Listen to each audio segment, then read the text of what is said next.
Let's see here.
I will let the poison take it. Actually, I'll help it along.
I would have expected to find here, but okay.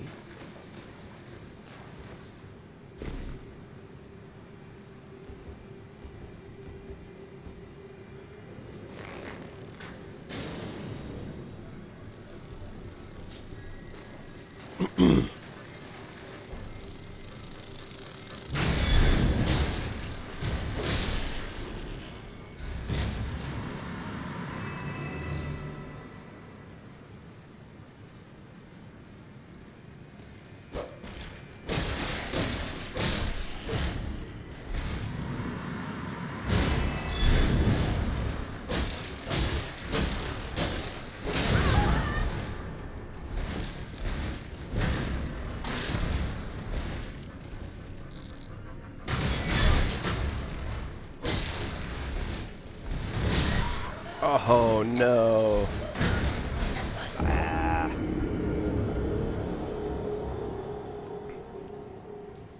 I may have to go to a larger shield. At least I can run the whole thing this time. Don't have to worry about that big turkey.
Not a lot to see here.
Not even enough to register.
Oh, yep.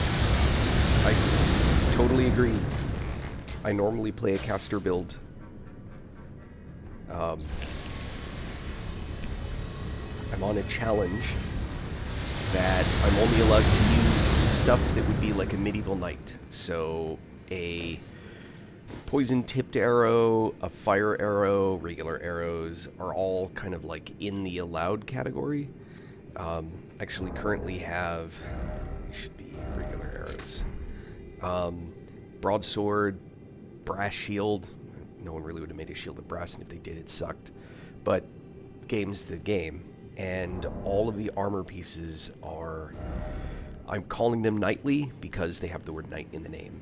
And these would be Black Knight greaves, but I don't have the Black Knight greaves. I failed to get those in the DLC.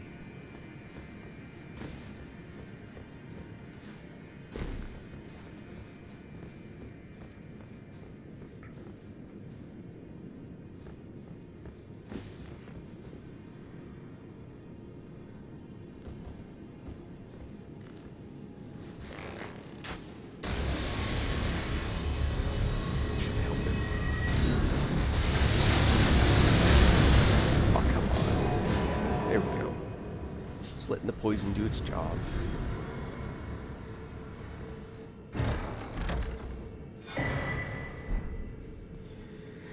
Like that. Can't even use it.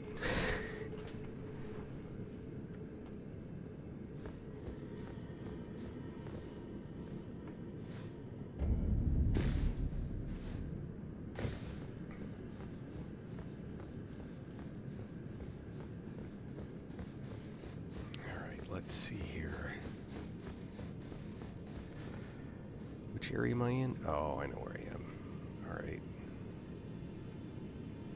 Nothing that's really worth managing from here. Hold on.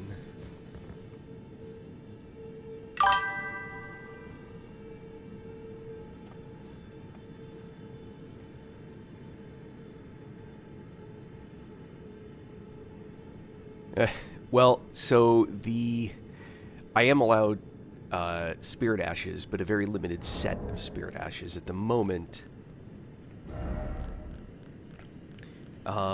Any of these 5, and these 3. Excuse me, these 2. I'm not allowed these, but I can't stand taking them off the bar. I think Dung Eater's probably too far out of the allowable range. I've been using this guy for the most part. I actually think they're better, but for the sake of argument, we will check what happens if I drop a colored stone here. Yeah, that'll kill me. Don't want to do that. How about down here? Yep, that's the one.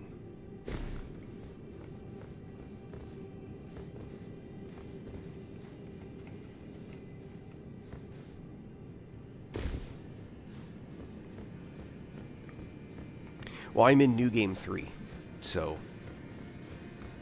Is someone there, customer?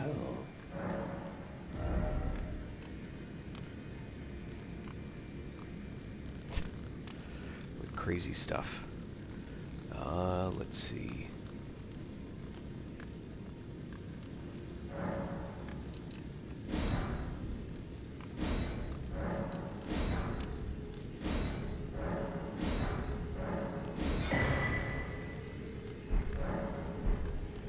Well, a customer.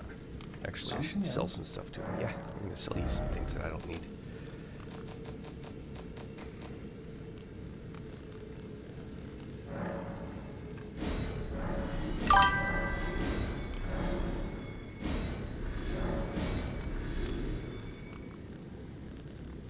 Pretty sure I have those too, but just in case.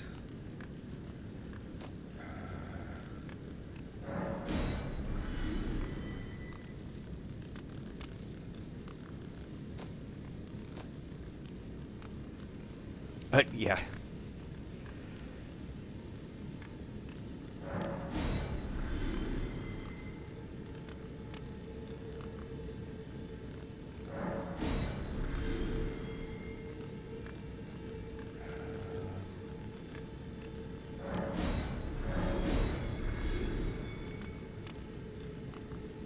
Clarifying.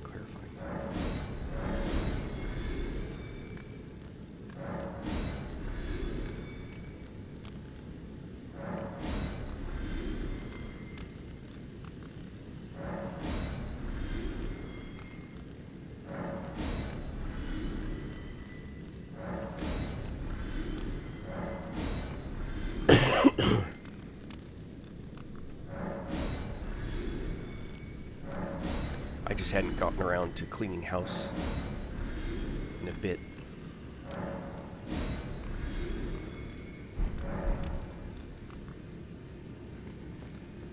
All right.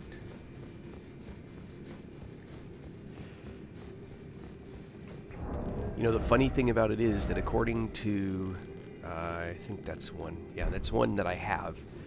According to the lists I've looked at, they actually rate it very, very low. Since I, for the most part, have not played Melee, I don't really have much of an opinion. I know as a caster it was a nice sword to have. Alright, so once again, the theory goes that if there's a guy laying there pointing down, it's a place that you can drop. Hey, look at that.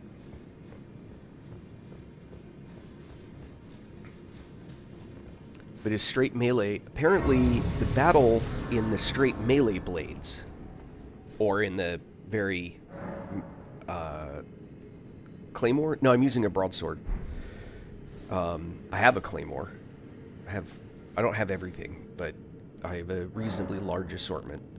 If I look through the, for one thing, I'm gonna put some of these back. I should have sold that short sword. Oh well. Let's see.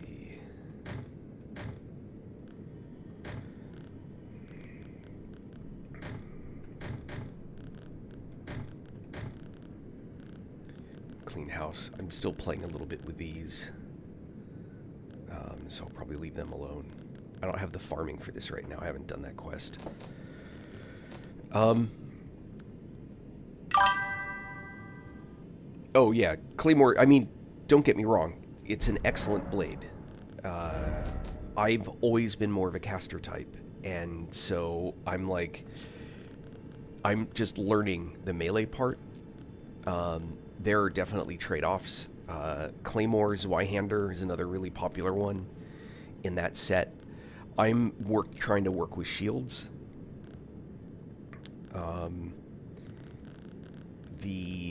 That's kind of the direction that I'm going.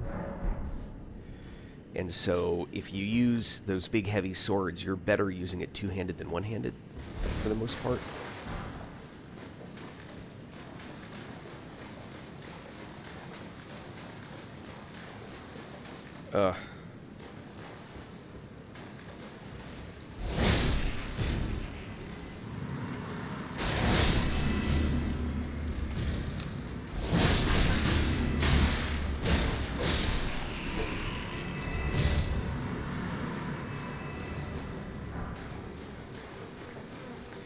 So one of the things that you get with the, supposedly, look, I just sold one of those. It's funny. So one of the things that you supposedly get with the shorter weapons...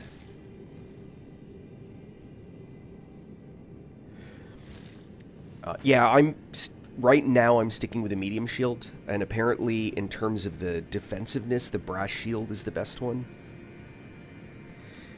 You can't argue the numbers. It's heavier than anything else.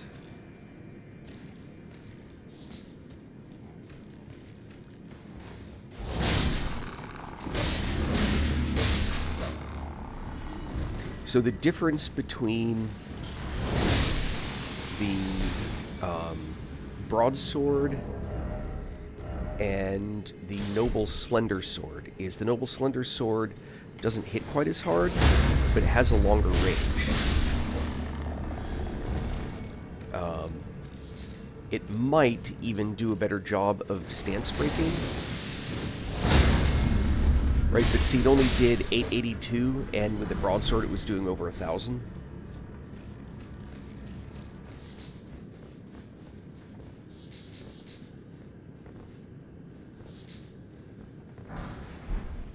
The Lake of Rot.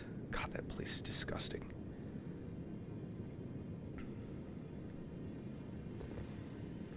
And it's like they just gave you the ledge only for the look, which is cool. Yeah, it is. For those that don't know, this is where I'm at. That's what I've been walking through. Anyway, so the actual reach of this weapon is longer.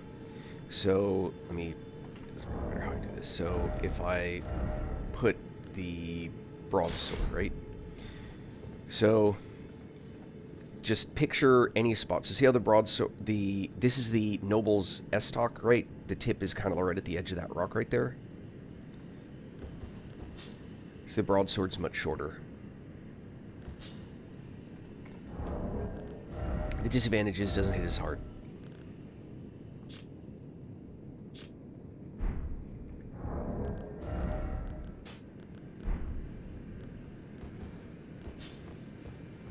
Oh, and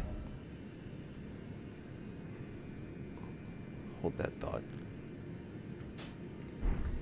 Alright, that explains at least a little bit of something. This build was designed to be to a small degree, JG, yes. Magical ones, no. But, like, this is technically an Ash of War, but it's not, like, a magical thing. It's just an attack.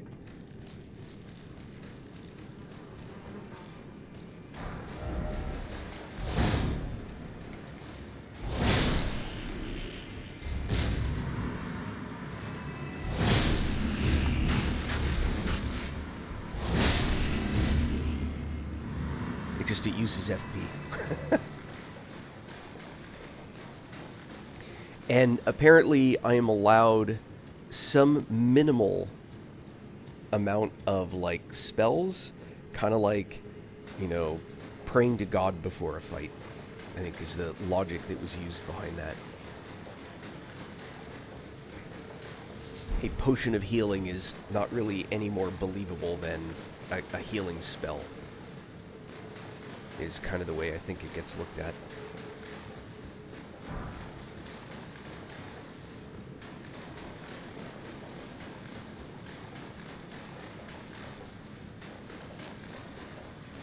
Oh, speaking of fights,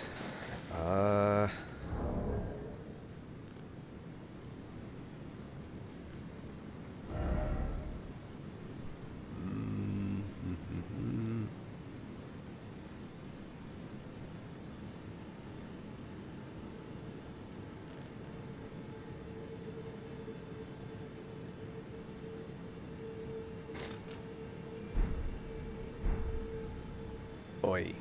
Alright.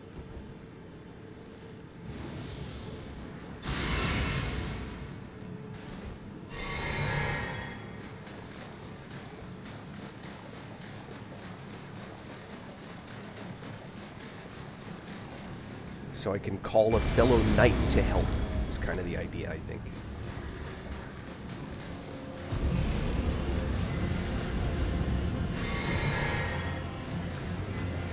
Not actually...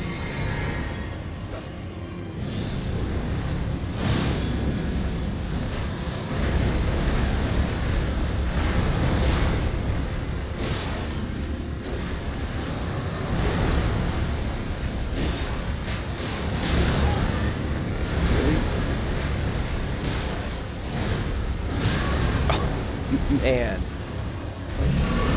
Sorry, I must be early.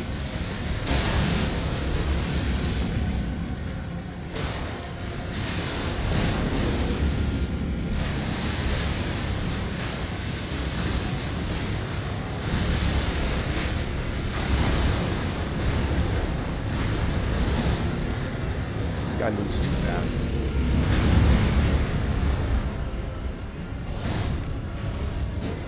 Man. Doing awful.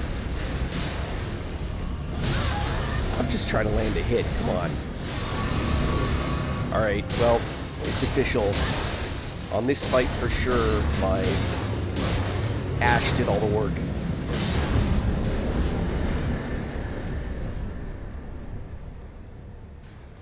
What are you gonna do?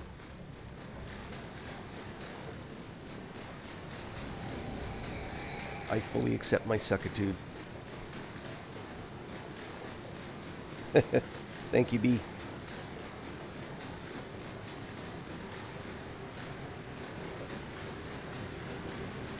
Something else I can probably sell. Oh no, it's gonna be a, yeah. Glovewort.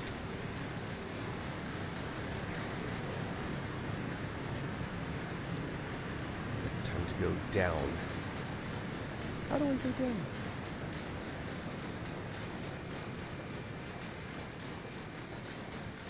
Oh, here we go.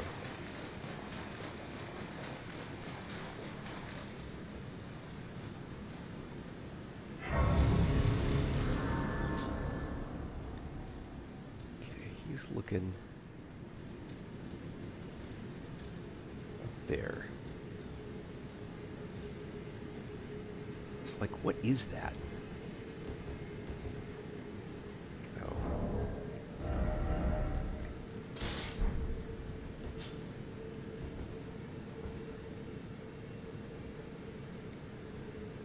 Did you know you can zoom when you're in this mode?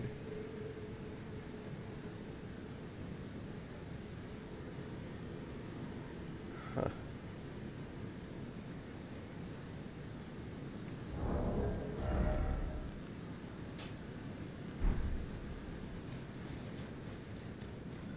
Anyway.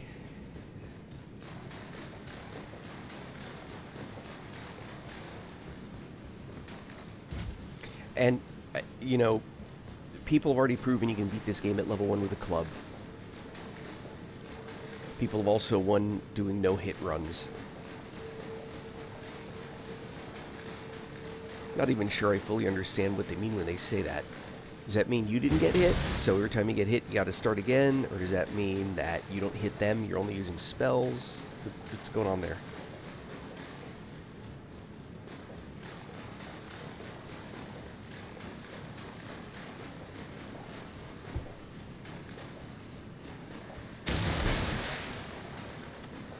That was the way to view the Lake of Rot, I think. Right? Yeah, it's all those dead guys.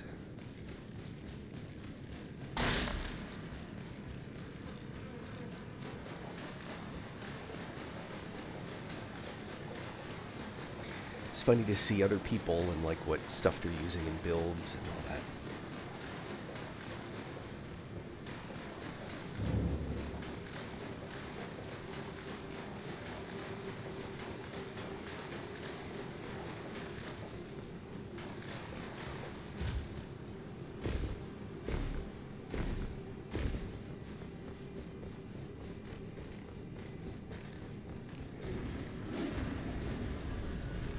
These are the places where I would rather have actually, like, I want to pull out the golden sword and just kill all these in a couple swipes. But can run past. As long as I can survive those guys coming.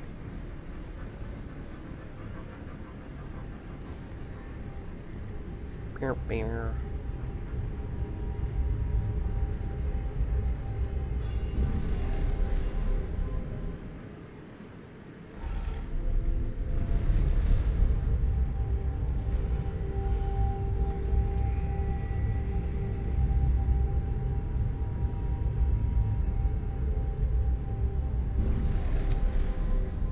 I'm sure I have one on one of my tunes. I don't think I've gotten it on this one.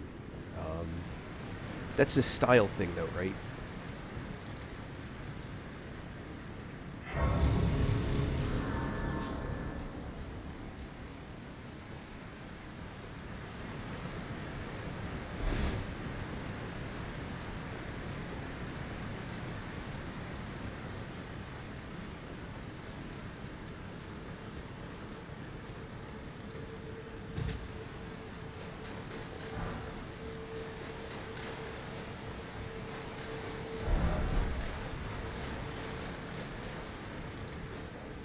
Shatter Shard Arrow?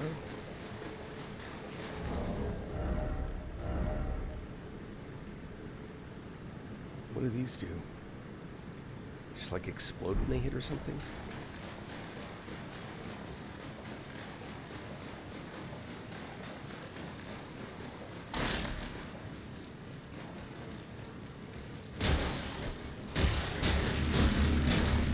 Oh, no, I'm punching it.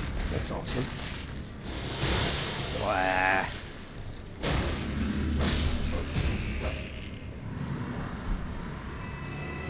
Wondering why I was hitting so fast.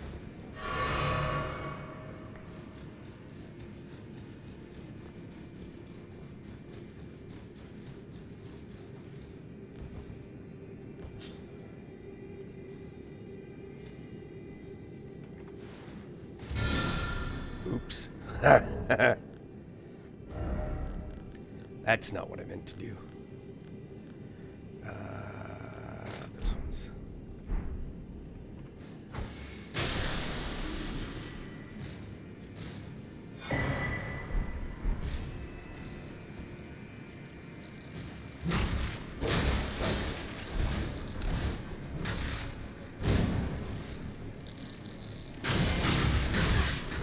Okay, that's not right. I got two.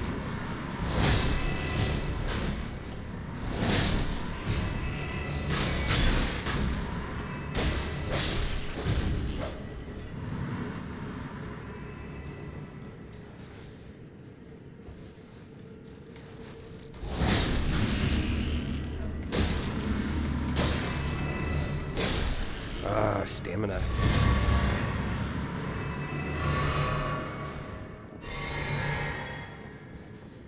Oh, I should have healed before I jumped that. Oh well.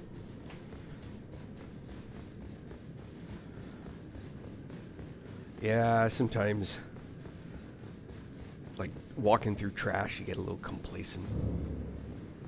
What you gonna do?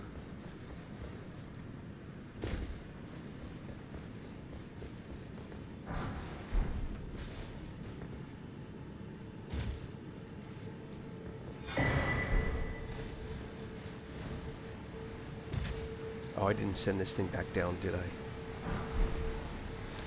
Shows you what I was thinking.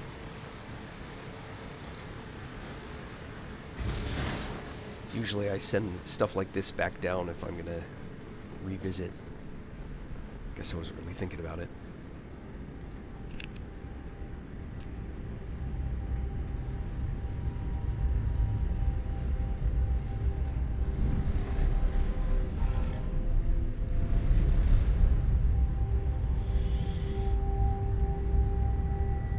Oh, well, thank you. This is the Black Knight set. Except the Greaves. The Greaves are Death Knight.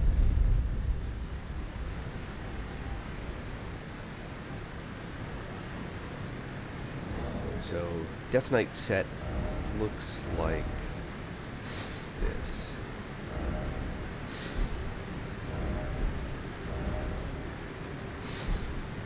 That's actually the full Death Knight set.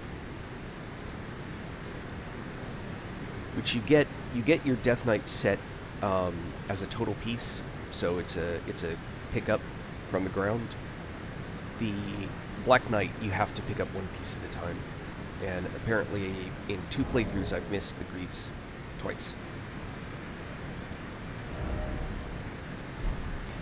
But what's special about this set is it has a very specific ability, which I don't care about, in this build. I very much care about in another build, but in this build, it enhances the skills and incantations of the capital's ancient dragon cult, which basically means it amps a whole bunch of lightning abilities. 2% increased damage each piece. It's passive with no loss of anything, other than the fact that you have to wear the armor.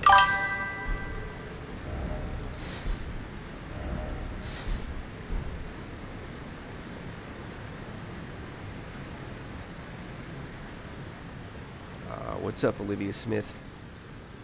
Hey, a message on Twitch.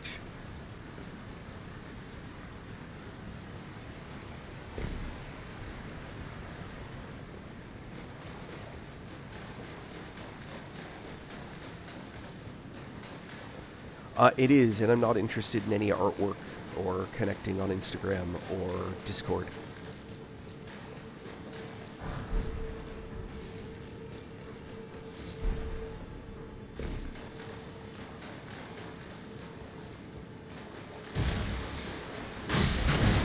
Ah.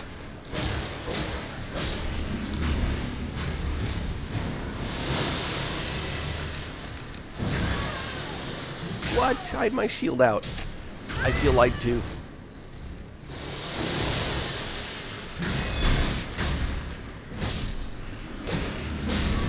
That's it.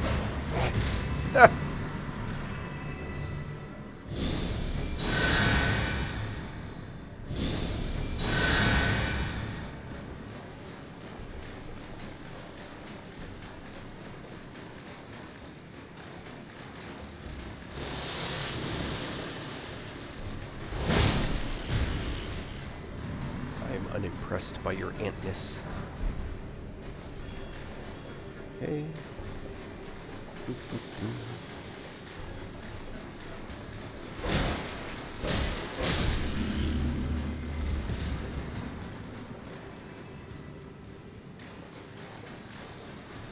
Oh, there's one. Okay, nope.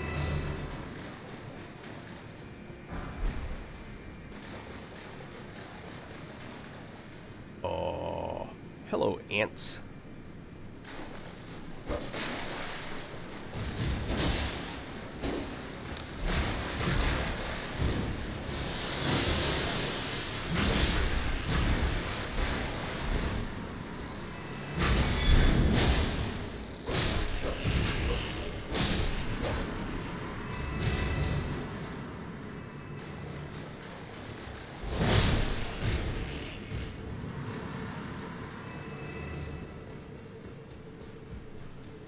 Is that really all of them? I normally cut. Oh, there's one right there. How did I miss that one? It's like right there. That's weird.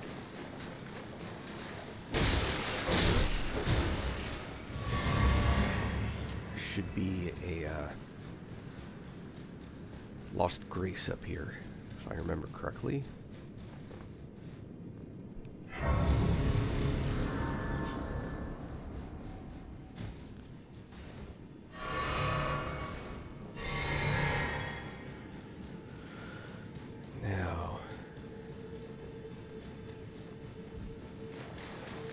Garbage up here, but I feel like I need to just complete this out.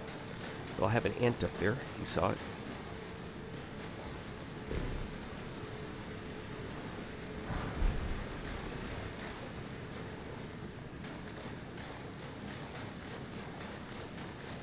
Didn't want to drop down. Guess he saw what happened to his buddies.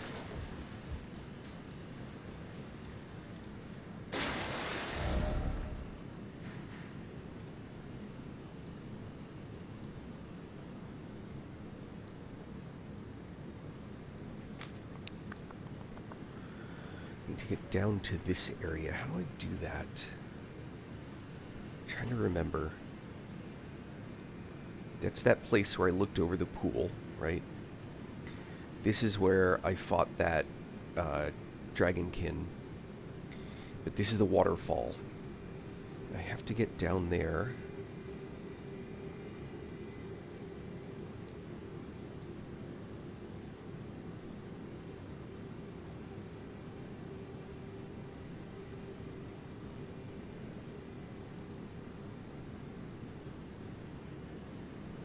down through here?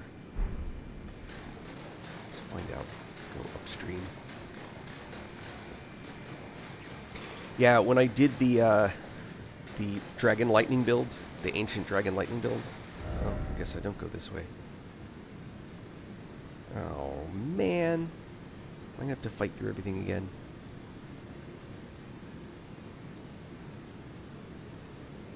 Hold on. Down here.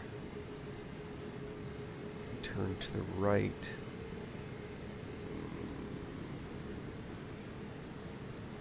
There's the merchant. Pretty sure that's a cliff face here too. Alright.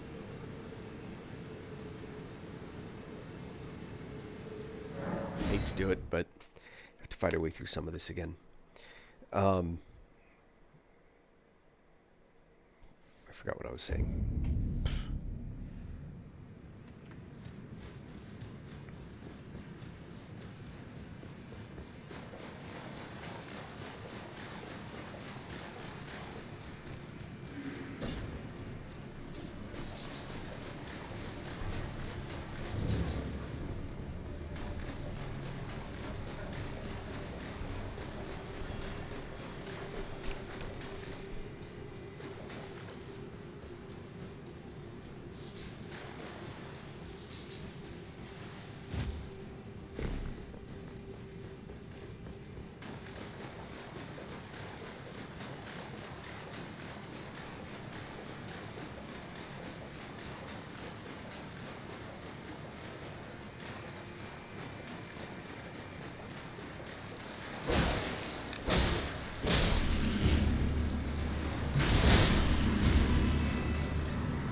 How is this still here?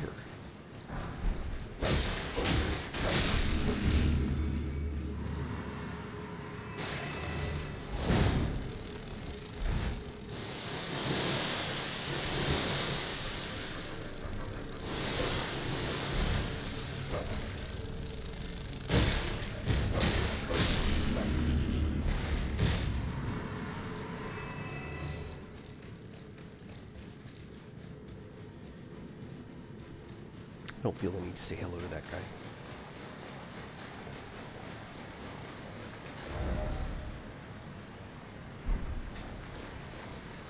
Yeah, this is just the lift.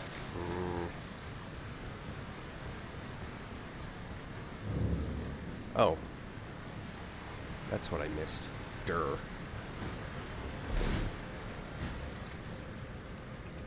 Oh, and the build, for those that joined more recently, if you didn't look or notice,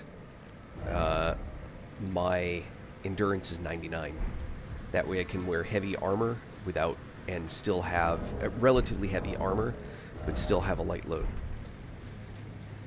This is going to kill my ability to play later, because I'm going to be able to do all the crazy ass jumping and everything.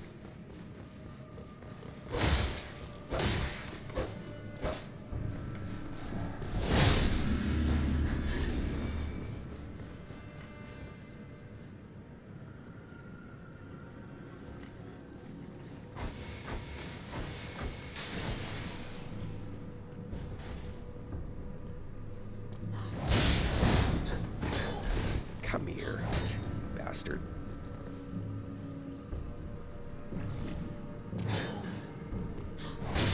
What? Through the door? Alright, now you're just pissing me off. Swing? Good lord. That hurt.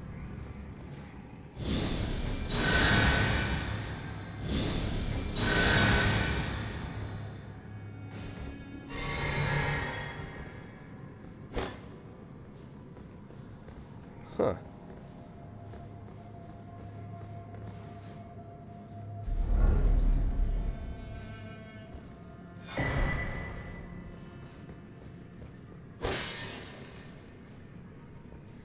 I feel like I want to open this.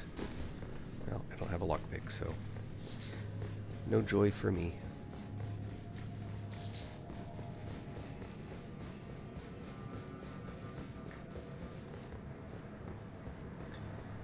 Now these guys are crazy.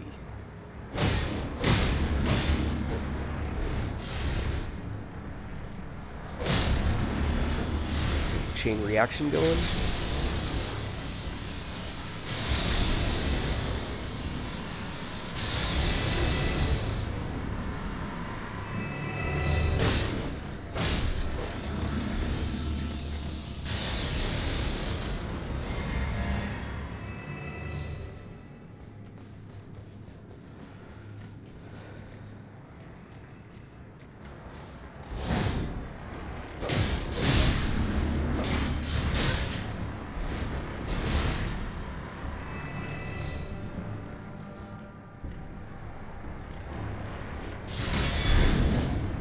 What?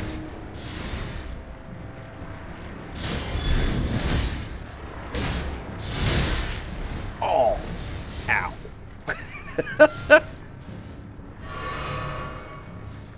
This is where I want to have a big-ass weapon or spells. These guys are just obnoxious.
So obnoxious.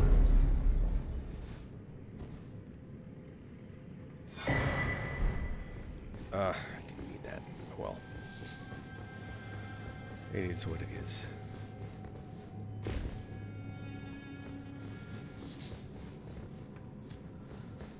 Oh, this feels like a big giant tease, because it almost always is.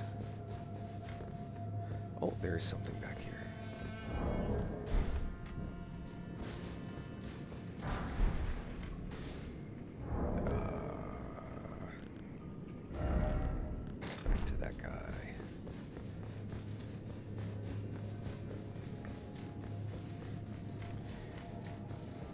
Let's see.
And the big boulder.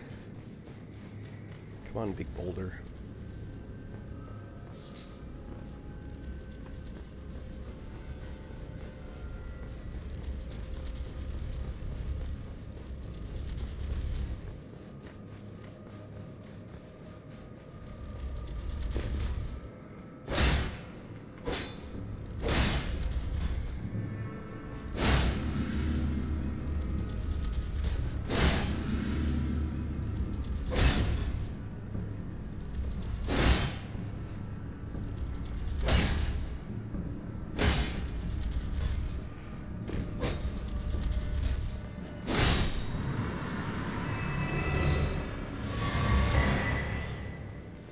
Marvel tier. Those are useful. Never pass up on collecting those. It's always fun to mess with your build a little bit, you know?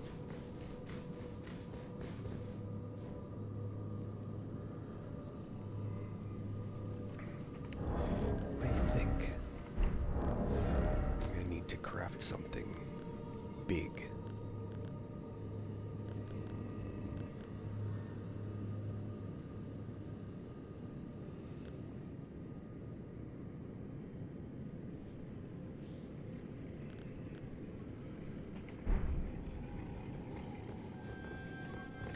Something coming. Let's see.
Oh, yeah, it would, but that would break my build, my challenge, if you will. Which you can't have that now.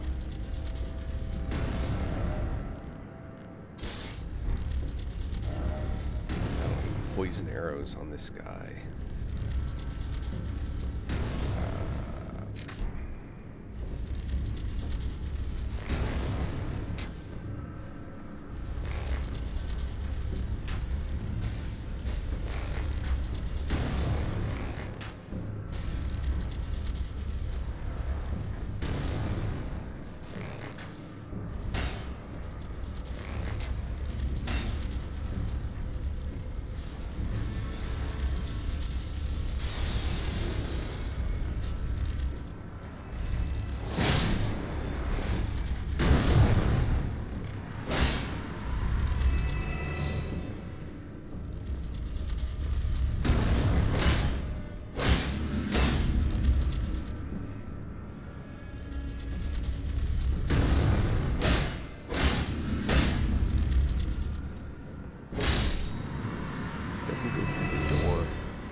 But yeah, absolutely. No question. That's the easy solution on that one. And I certainly don't argue against it. Would be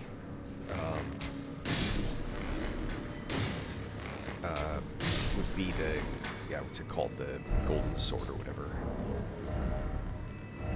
This one. Sacred relic sword.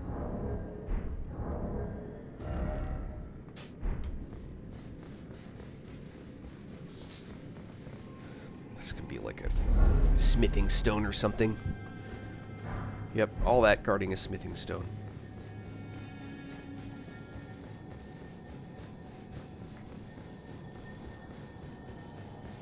And you know the first time you go running up here, you're like, there's going to be one of those little balls. No, no, no, no, no, no. I don't know what it is, but I want it. Alright, I don't care.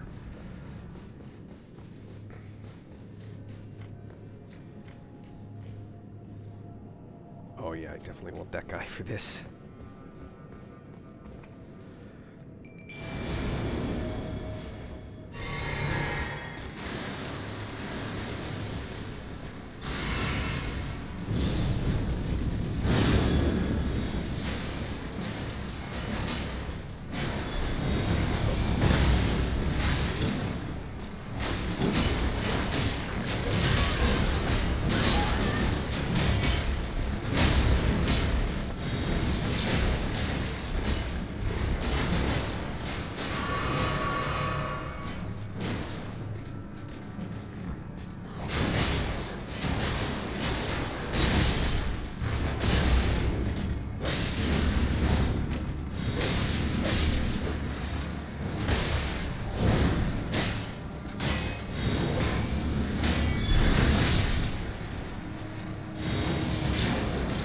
That tongue just kills me.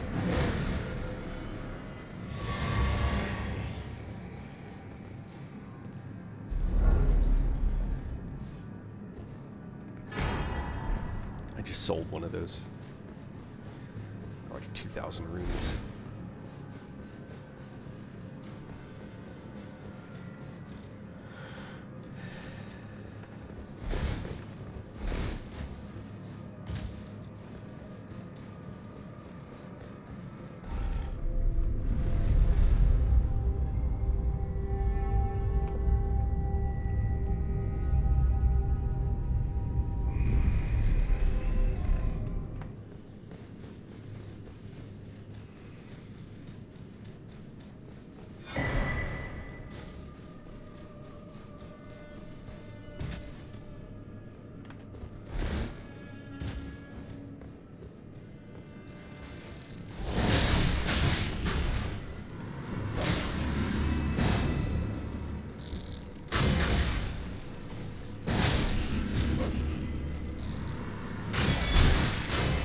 What?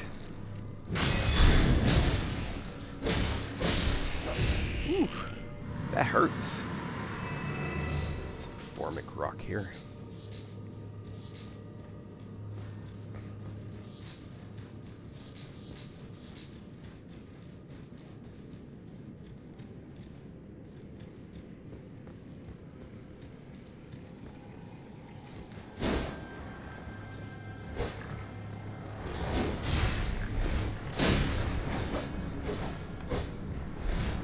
I'm awful at that.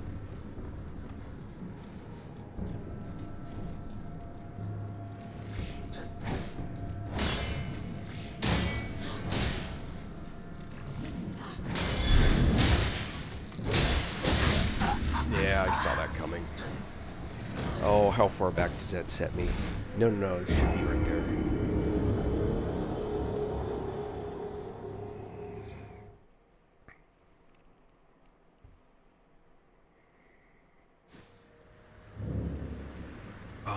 Set far back.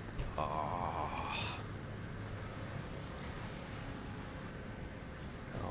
man, hold on. Yep, the sphere's back.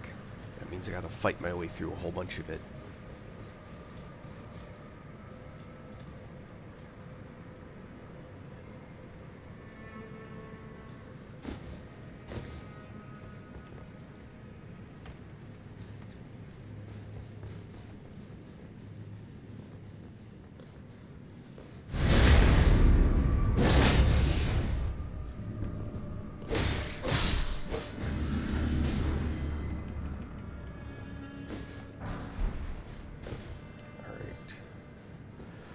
Oh, good lord.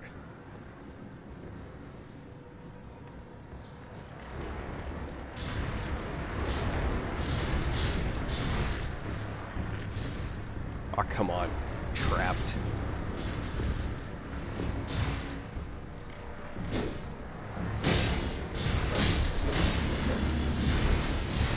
Get him. Get him. Get him. Get him.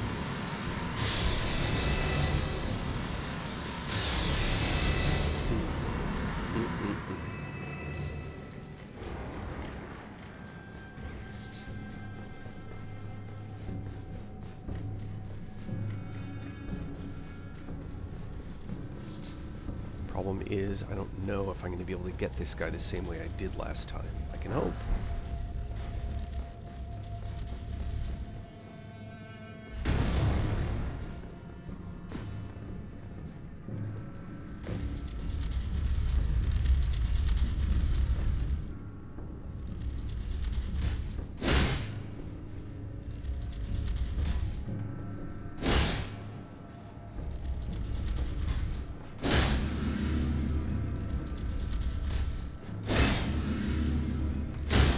Uh-oh.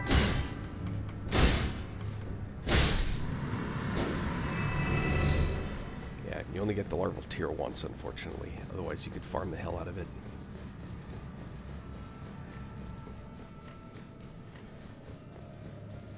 Now, what I'm hoping is we just run past here.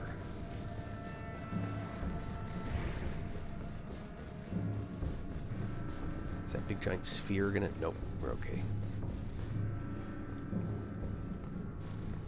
Now, if I'm gonna have to fight in here again...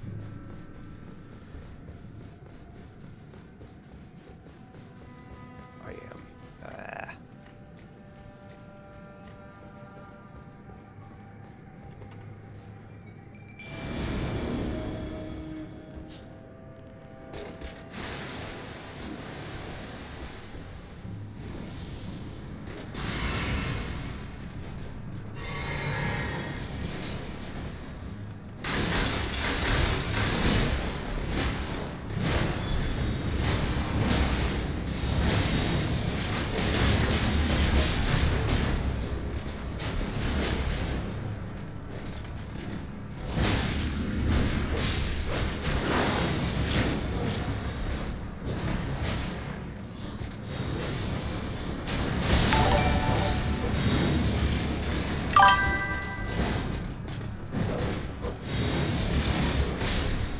The tongue. Oh, thank you, Muad. I appreciate that. I'm heading for that. I did see the message about the item on the ledge. Hey, look, somebody's headphones aren't working, and they want me to stop playing the whole reason why I'm doing this, and they want me to start texting with them.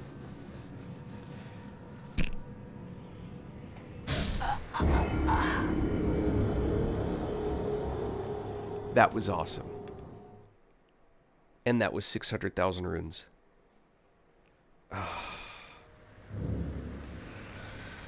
Alright, well, running is less risky to just run all the way through now. So we'll see what happens.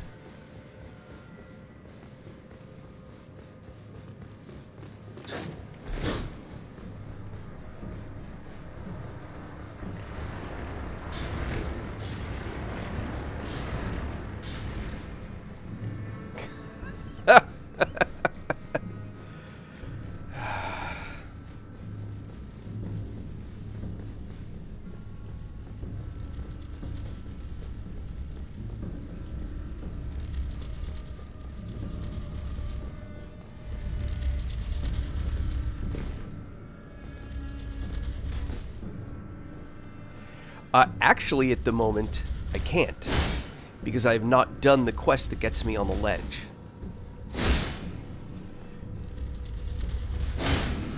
It's not a big deal because it takes me... You know, that was 2/3 of a level. You know, one level's not going to make a huge difference at this point. And if I want to, I'll just go do that quest line and get up on the ledge and earn him back, which is what I have done in the past. But this level is easily sufficient to make it through New Game 3. You know what I mean?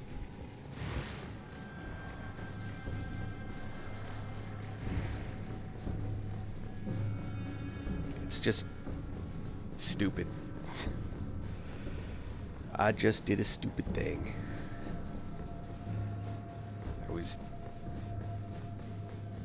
I gotta just stop streaming on Twitch. It's such a garbage house. I have like 2 people that do follow me on Twitch, so I don't want to like ditch them. And they're actually real people. Hey, Poindexter. If you want some of this, don't run away from me. Oh. Dumbass.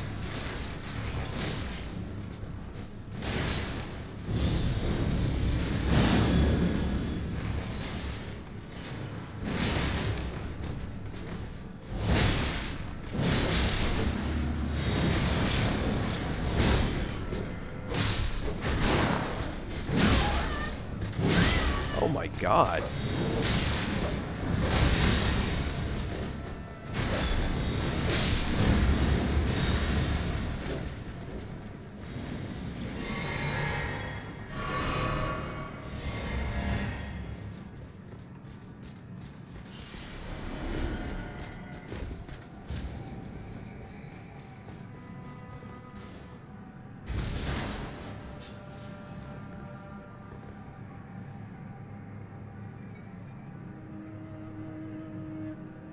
Well, the thing is that I'm just trying to like scattergun approach. I'm not actually trying to make profit.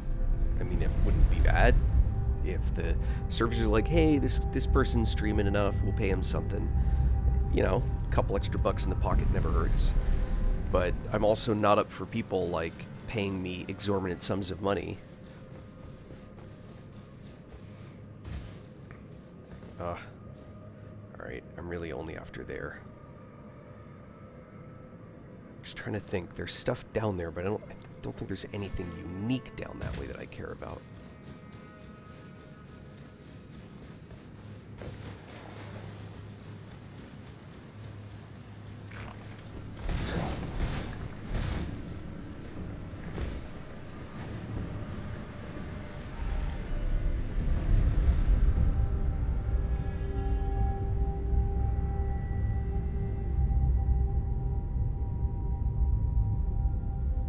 I'm bad at all video games.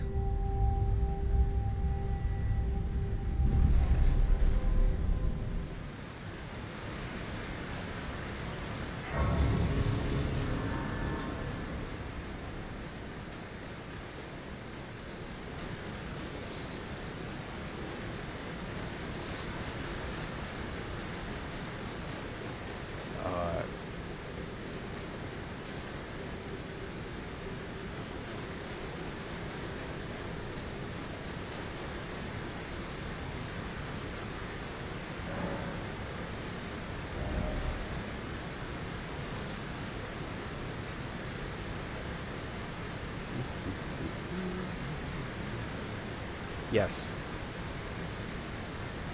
Any others?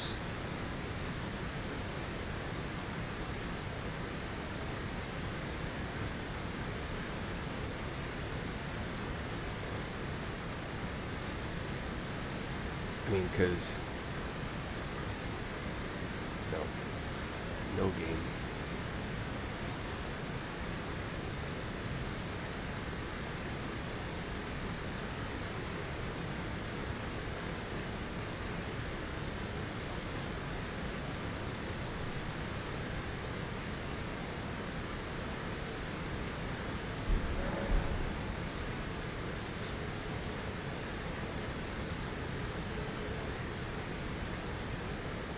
Which one?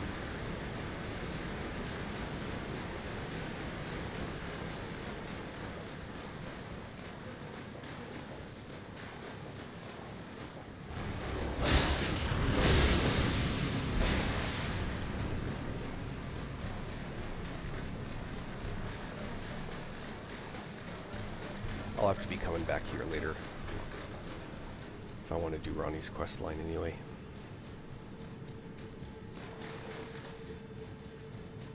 Man, this underground is endless.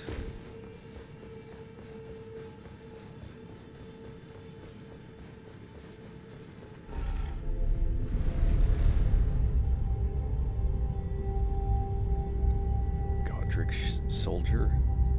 Not sure I could manage that one.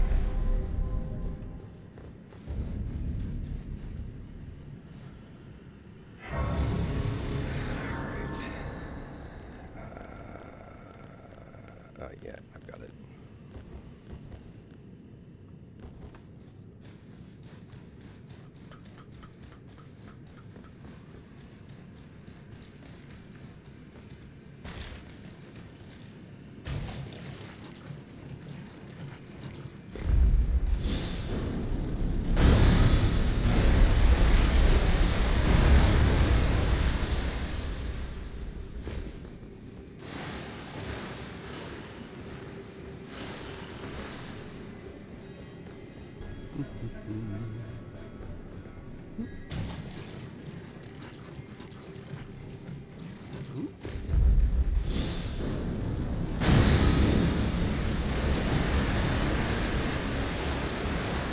Oh, perfect timing.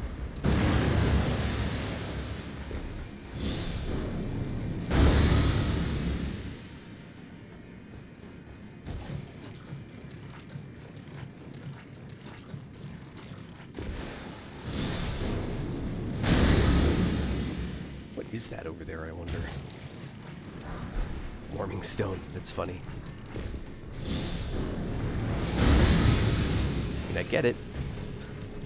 It's useful.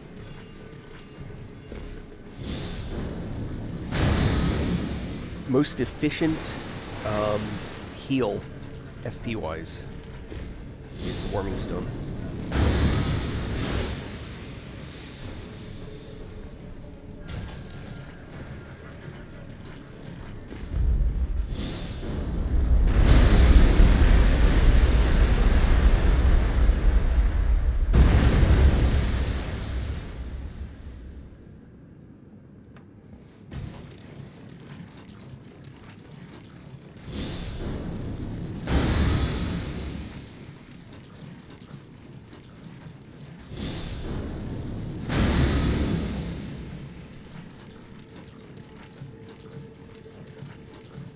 Get up on this thing.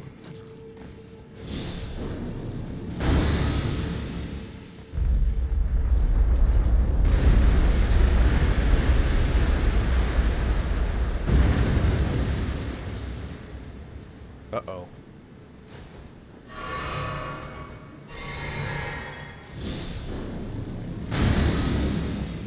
Ah, I gotta pay closer attention.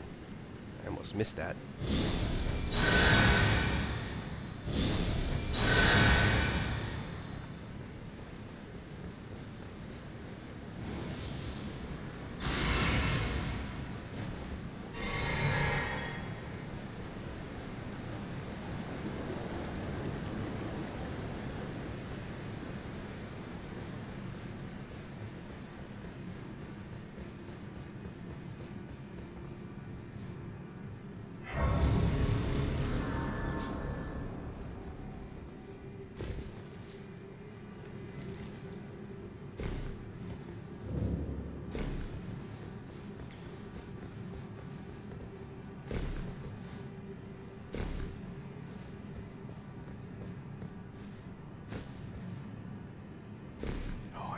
Guys.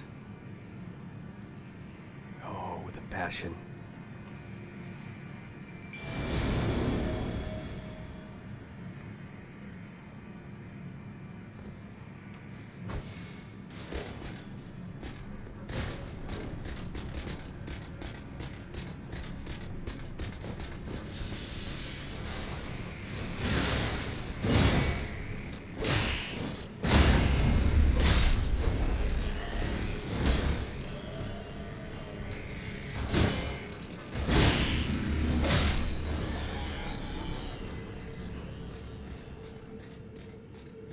What are you doing, Slim?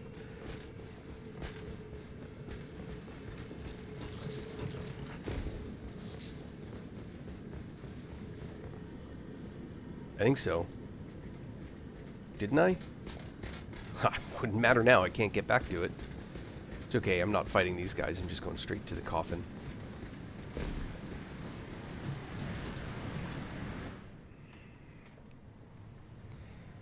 But I thought I did. Crap, did I miss it? In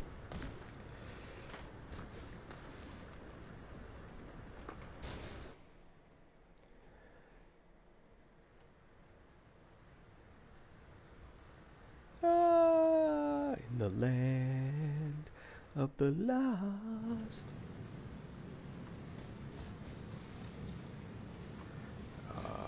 There's a grace here somewhere, right? Somewhere? Somebody?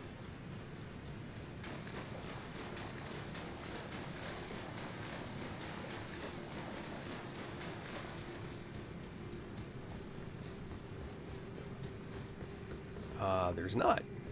Oh boy. Well, I hope I have all the spells I need. Alright, let's see. Gonna do this. Gonna do this. Ow. Gonna do this. Gonna do this. Come on, Slim. Let's get out of here.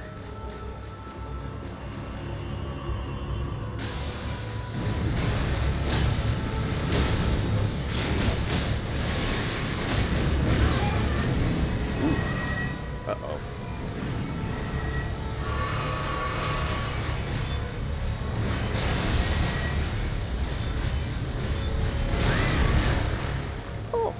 doesn't work on that. Alright, good to know.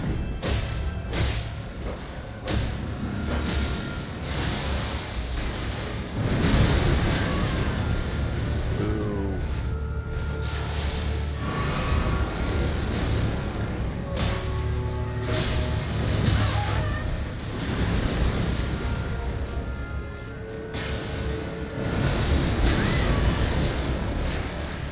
Oh man. This is totally different as a melee than a caster.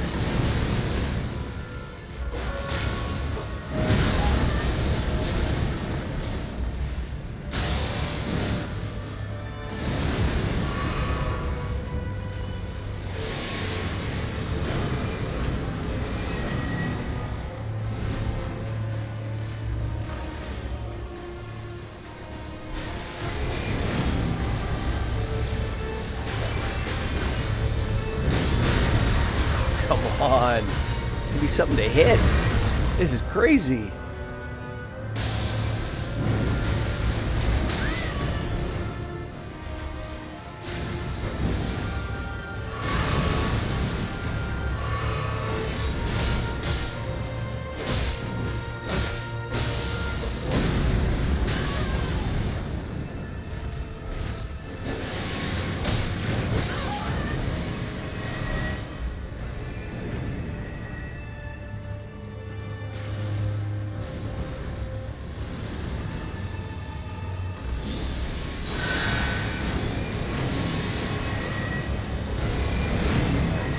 Starting to tick me off.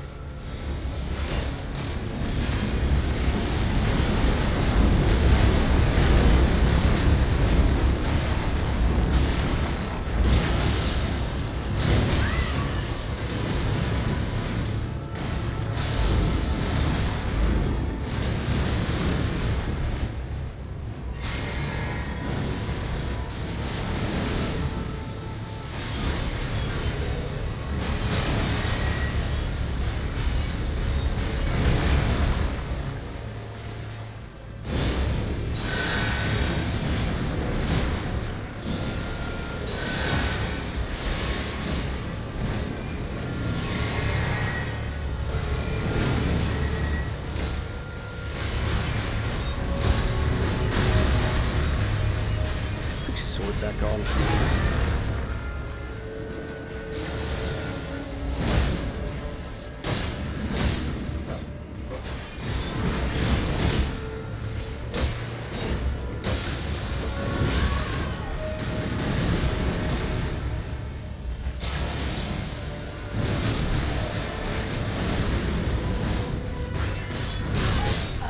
Oh, come on. God, this boss is so easy as a caster. This stupid short-range weapon. Ah.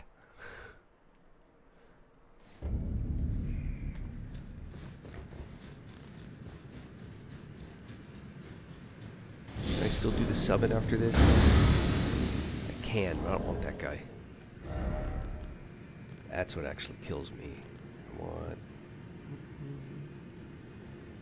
Which of the knights is going to be best against that?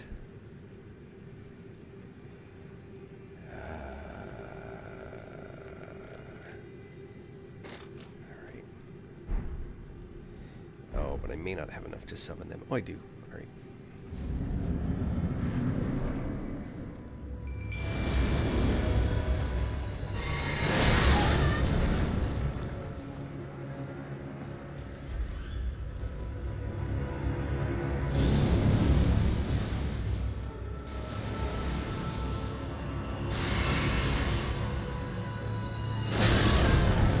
Ow.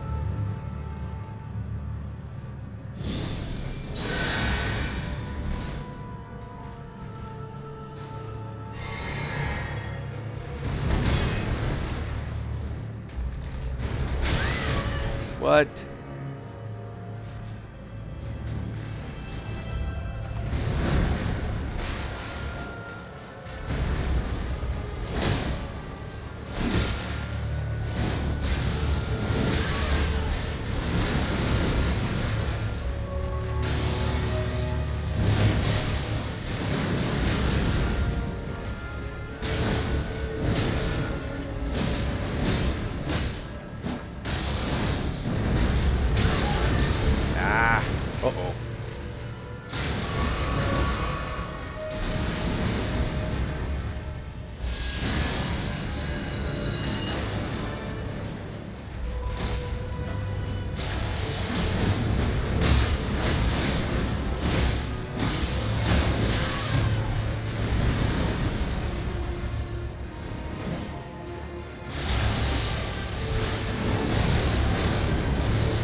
Ouch.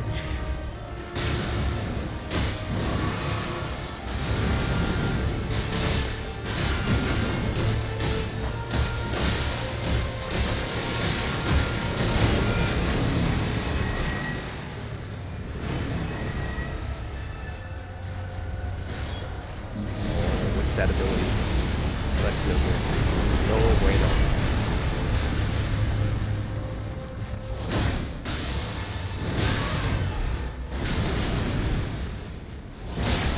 Ah!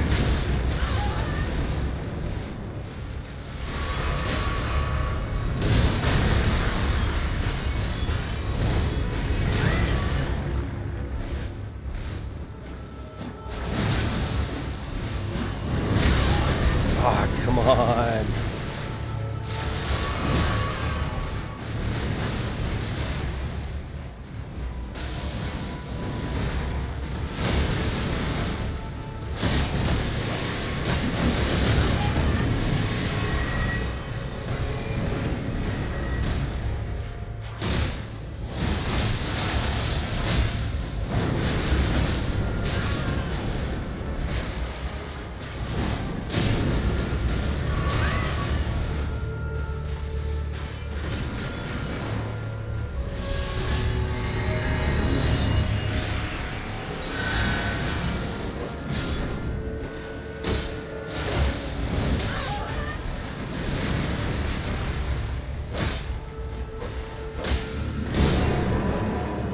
Good lord.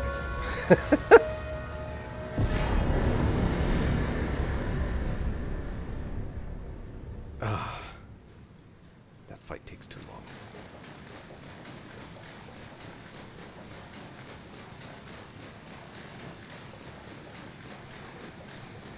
I don't think I had the key for that. Which one was that? Oh, I definitely don't have the key for that.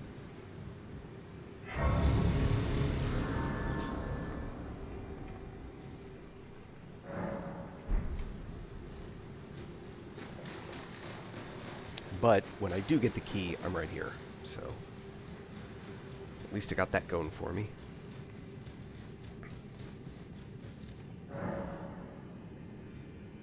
Ring of Oath. For the Ring of Oath, I need to open the chest at Renalia. Yeah. Yep. Oh.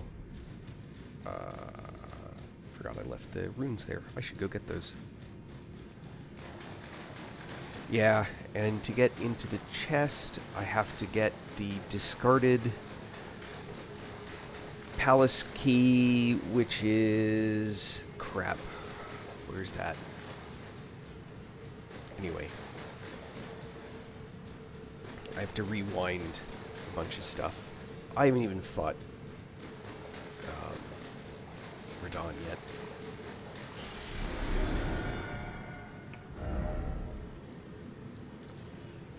Alright. Let's see. Look, I haven't even gone to the mountains yet. Actually, I got into this area through the Frenzied Flame prescription.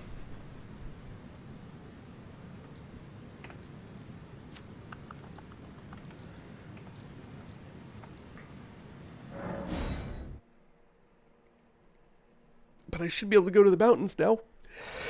Got that going for me.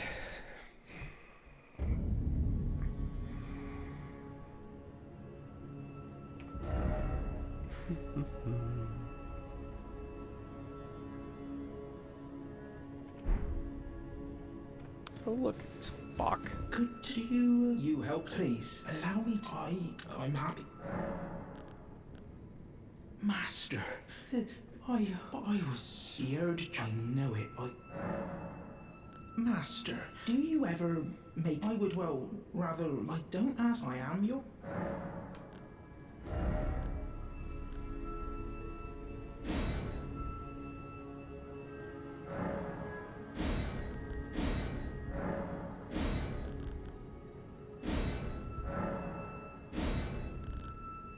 Oh, I don't want to alter that. Oh, going so soon? Yep, I am. And now, I can put those stupid things... Catch up to me here. Put those stupid things in my inventory.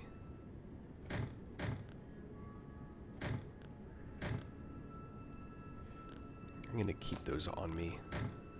I might yet decide that I want to go back.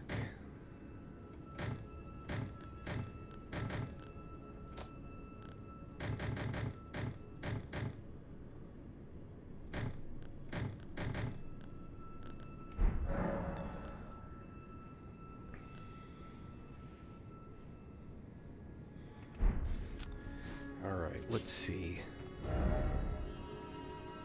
It's actually the one that I wanted to go to. I think it is. Yeah.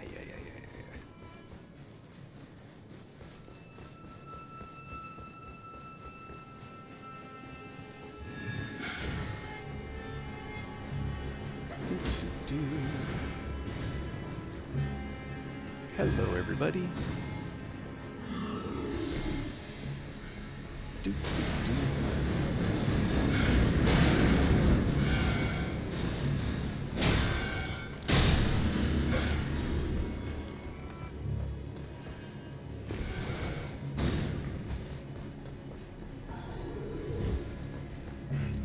How many of these little dudes can I get following me in one run? This is what inquiring minds want to know. Oh yeah, it's probably the only game I have where I don't turn the music off. It's just the right, like, gentleness for the moment, and just the right volume level, not to make me think, I can't hear the game, I can't do whatever's in the game. I seem to be really good about getting all that stuff right. Almost every game I have, literally when I install it, one of the first things I do is I set the music volume to 0. Or turn it off if that's a separate option.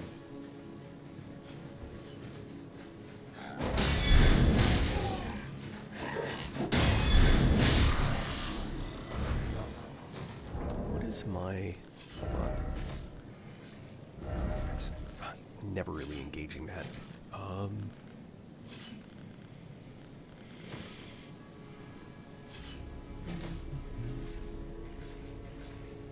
I wonder...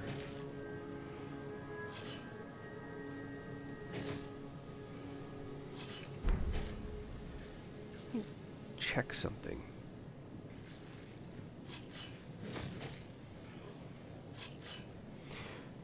So, I've already caught some of the talismans with, and other things, but talismans with a description that does not actually match what it does, but it's close.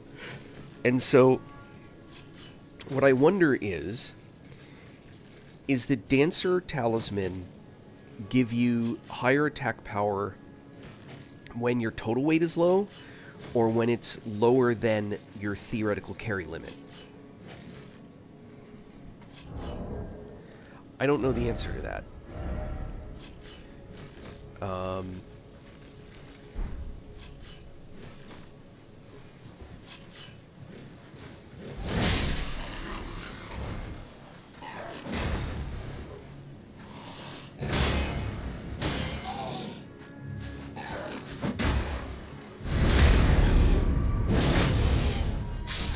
That did not play out at all the way I had planned, but okay. Oh, I'm gonna watch these two have a field day around here.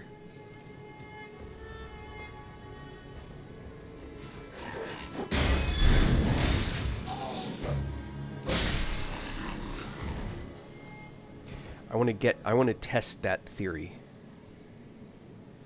Hold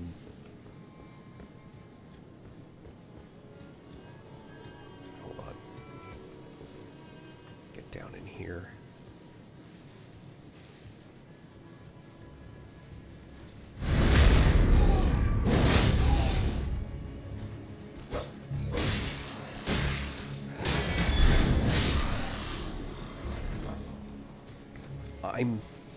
I can test at least part of the theory. All right. So let's see. Pick up. Oop. Hello.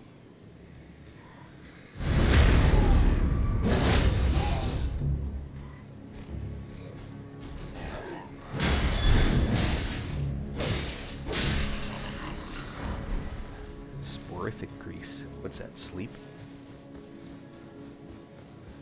I'm gonna beat you to sleep. Anyway. Alright.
Oh, I guess the rest of these must be trivialized. Alright, so the question was... Oh, okay, I'm going to test it someplace else.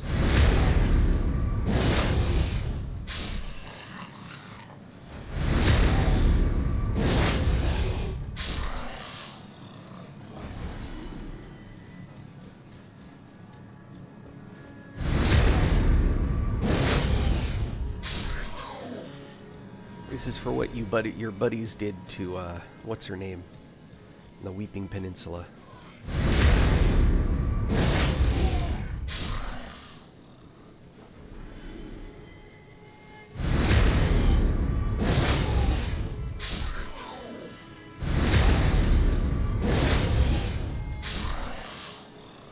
Little thing. Yep.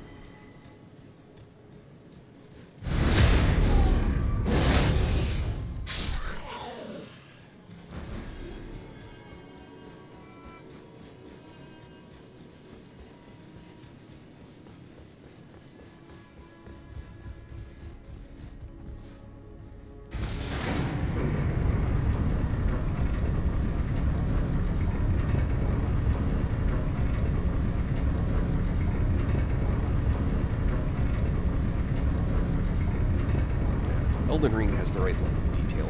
It's like everything. Music.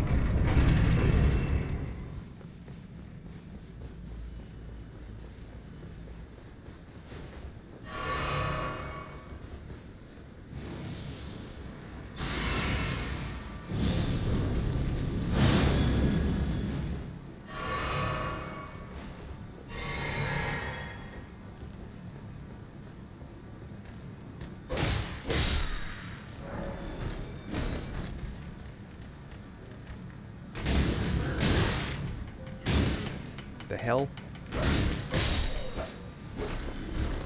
You heard that clicking, right? That was me literally telling it to swing.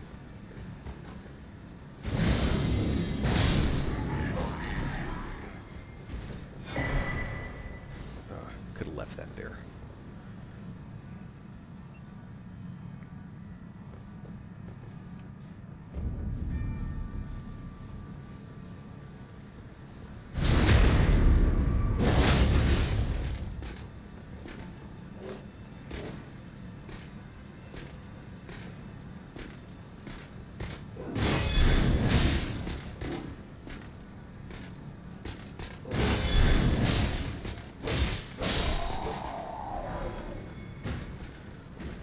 Lindell Knight's Helm. Dude on horseback. Cheater.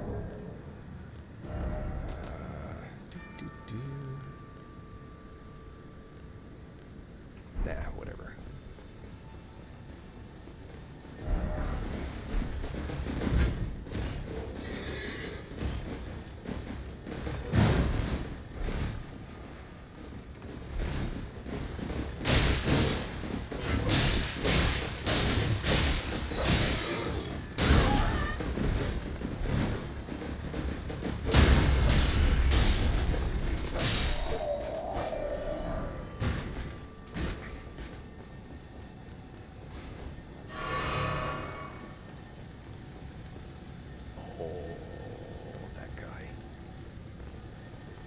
there. I think that one explodes.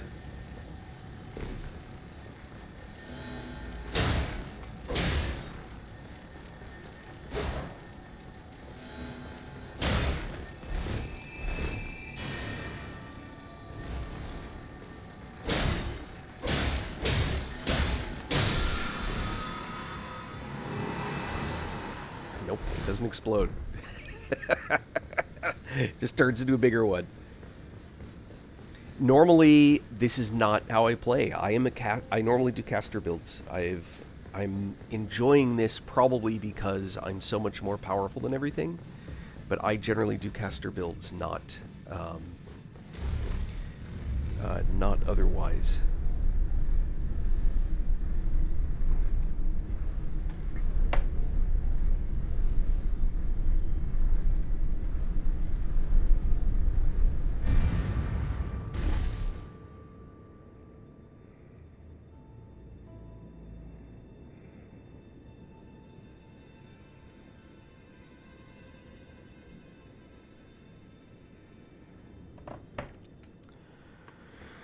Alright, I'm going to do a test.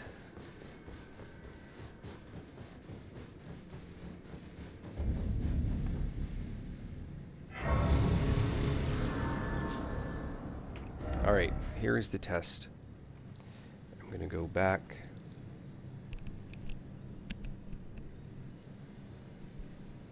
Oh, range caster. I mean, I don't really hold the distinction as quite as closely there. If you're literally casting a spell for a shield and casting a spell for a sword kind of thing, you're melee. I mean, yeah, you're using magic to get them, but you're still a melee, in my opinion. So, like, if you do a frost build, you're using Moonblade, right? You can use that at some range, but it's like relatively close compared to if you're doing and I did a magma build, and all of those hits are the magma build, all of the hits on the magma build spells that are magma based are all short range, relatively speaking. They're like short to maybe medium, but you can't, it's not like the bow where you can shoot things at like 1,000 yards. Alright, coming back here. So, what test do I have to do? I want to know, does the Dancer Charm... So, with this setup right here, the blue Dancer Charm, what does it do? So let's take it off. So, if I run up to this guy and I smack him, how much damage do I do? Just core, right? It should be a total effect thing. So this is going to hit for 506. Oh, I shouldn't have done it that way. Alright, let's do that one more time. I should have squared off with... Not literally squared off.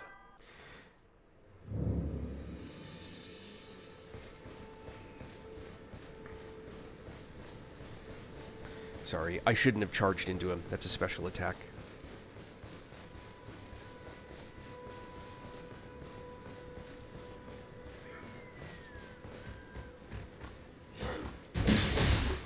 $476. Oh, it'd help if I actually face him. 572.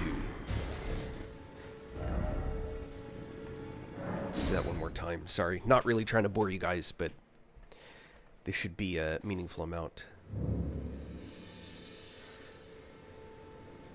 Astrolabe, I'm doing pretty good. If this is going to turn into a how cool things are, it would be better with your artwork. Please view your stuff.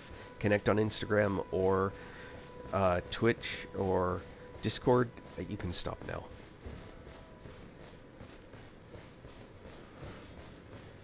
Alright, so...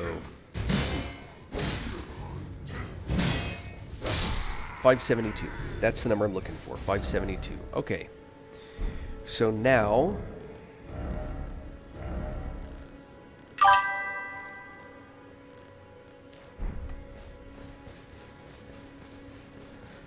Oh, alright. Astrolabe, please, just enjoy playing Elden Ring. Usually people on Twitch are jumping in and offering me all kinds of stuff. Love to have you along. 572. Blue Charm did not do a thing. Now, for purposes of testing, we will do this.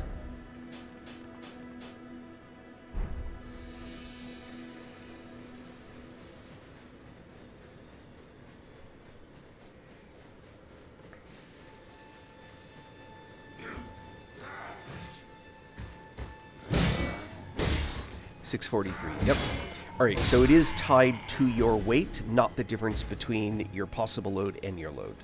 That's kind of disappointing, but understandable. Alright, so Blue Dancer's not going to do squat for me here. You also connected Astrolabe just during the... during a part where I'm trying to figure out what talismans I want to use.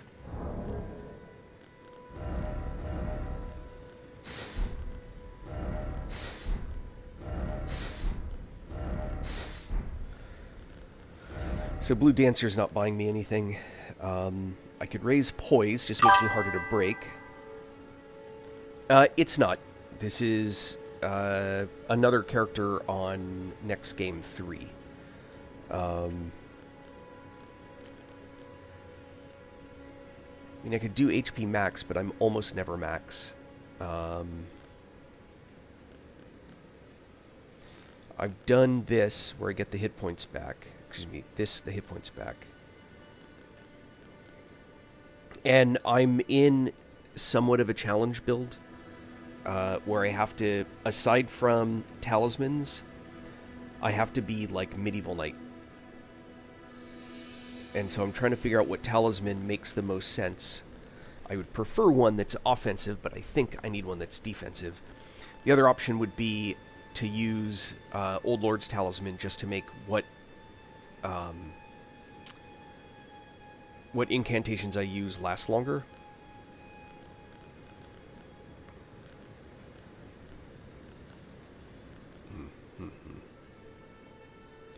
Enhances stamina reducing attacks against blockers. Not that. So 572 is where we were. This won't help on most guys, but it might help on some. I doubt it's going to do anything on this guy, since he doesn't have a shield.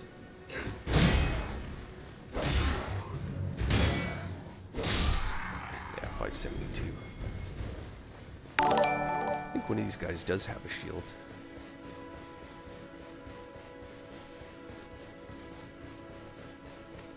This guy, maybe?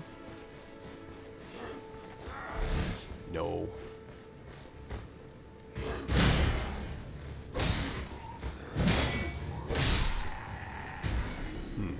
Oh, you know who has a shield? This guy over here. Oh, that's not where I wanted to go. Maybe it is. We'll find out in a sec.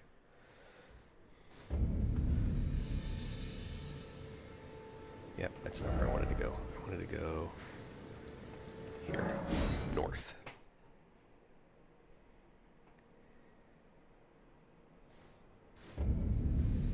Night in by the map spot. I don't know if my tool failed to...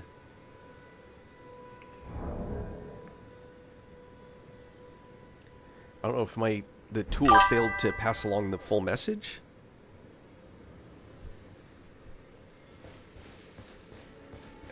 Alright, well, thanks, Astrolib. I'm glad you're not holding it against me. I mean, if you could mouse back on the only Twitch interactions that I've had so far. I had someone... What's up? I randomly hope up on your stream. It seems pretty good. We both know where that's going. And then the next one, hello, my headphones are not working right now at the moment. Can you chat instead? And then they even tag me. Like, why do you think I'm here playing this game? Anyway.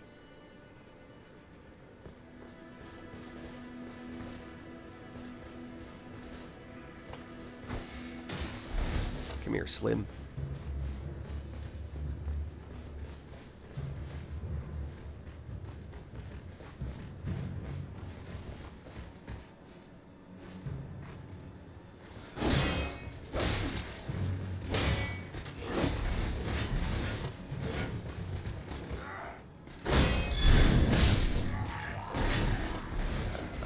That's going to do me much good.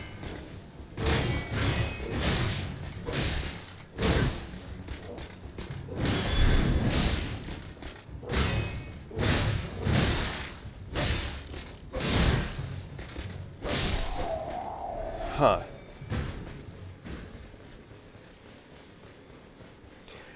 It's a bot farm that's trying to do it.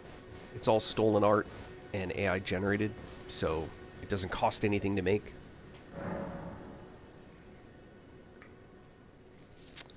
Man.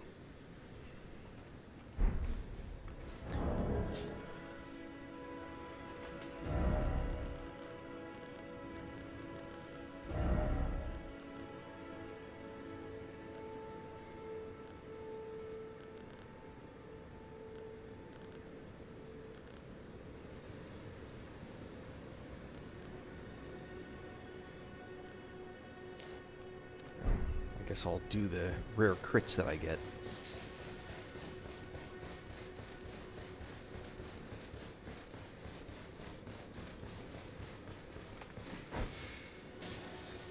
I always find that funny.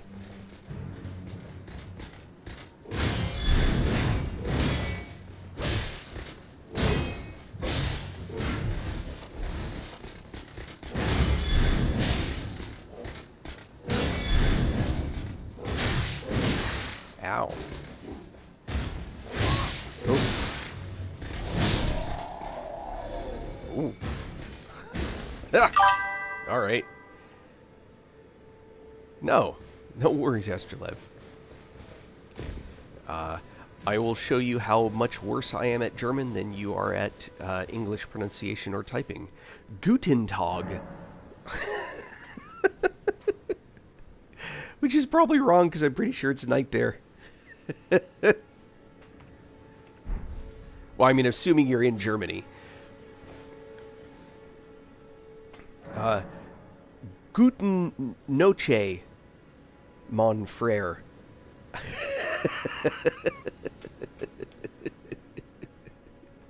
Is that 3 languages? Did I mix 3 in there right now? It's a bend?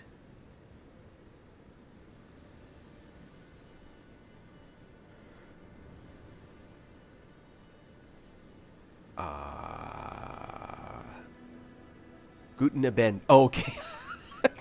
I'm like, I don't think that's English. All right, Guten Abend. Is that night or evening? Cultural exchange going on here, people. This is more important than a game. I'm genuinely curious. So, Abend, is that like nighttime? Is that evening? Evening, night. Okay. All right, hold on. I'm going to dig into this because I'm genuinely curious. I love this stuff. Okay, so here's my question. In English, if it, and let me, I will go a little further and say in ENUS, US English. I cannot say if other English speakers are like this. In US English, good night is not used the way you would say good morning, good afternoon, or good evening. It does not, you don't use it in the same context. Good night is what you would say when someone's going to bed, which is why in the middle of the day, if someone's going to sleep, you can say good night. That's the vernacular that's been picked up. It's pretty universal anywhere I've ever been in the US. So I'm curious, and if it's 2 in the morning, clearly middle of the night, and you encounter someone, you would say good evening. And just as sort of a connecting aside, good day is usually a goodbye. Okay, so if you see someone middle of the night, you would say still Guten Abend. And how's my pronunciation?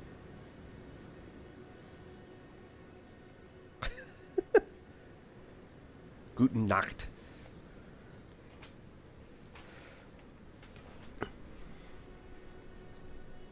Or Gut Nacht. Sounds like a Rammstein song by Weird Al. Gut Nacht. Gut Nacht me. All right, cool. I think language and those little connections are so awesome. Guten is pronounced good, but Abend is pronounced a bit different. Oh, okay.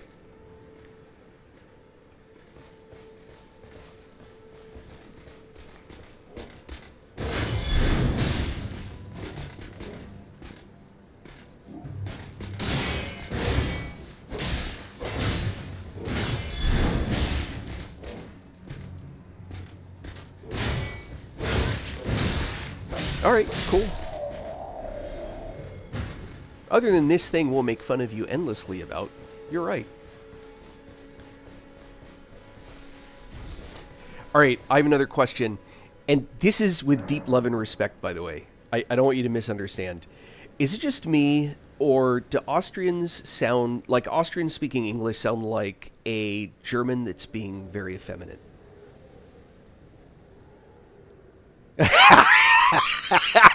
Everything is so very delicate.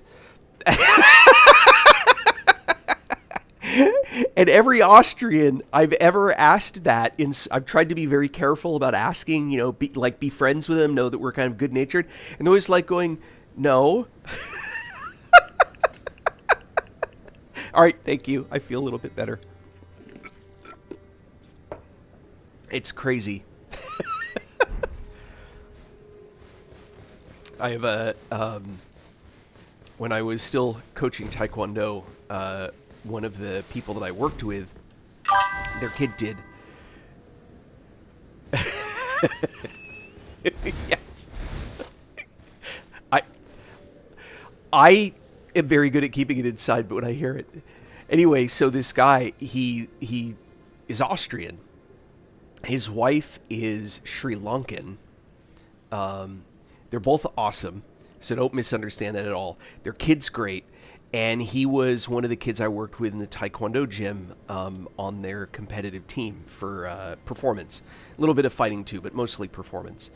Anyway, and we'd get into these conversations outside, and I actually grew up with a Dutch family.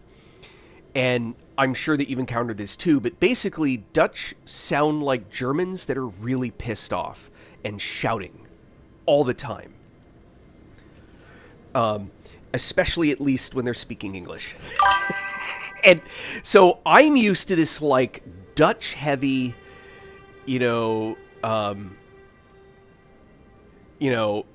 like the wife, I'd be like in the house playing with a kid, we're 12 years old, whatever, 10 years old, we're doing whatever we're doing, and I'll hear like the mom, the wife, from across the house, she's like, "Yo, what are you doing?" Except that she wasn't angry. It was just like, what are you doing? And so when I hear him speak, I'm like, it was a total swing to the other side. I'm like, holy cow. It's like if you drew a line from Holland through Germany into Austria, right? I think the shape is kind of close to like this. It's almost like you have a bell curve of like super angry masculine to super feminine. Anyway, sorry. I spent way too much time on that. It's just the funniest thing. All right. Sorry, my goal of this... Yeah. It's just really loud. I don't even know why. In fact, have you ever met a German Shepherd dog versus a Dutch Shepherd, which is a separate breed? I swear, they're bigger, they're angry, like in a loving way. They're aggressively loving. Anyhow, even the dogs. Okay, what was I working on? Oh, I was going through the tunnel. But I had the tower to clear to. Do I want to do that now? No, I'll do that later. Let's go to the Forbidden Lands.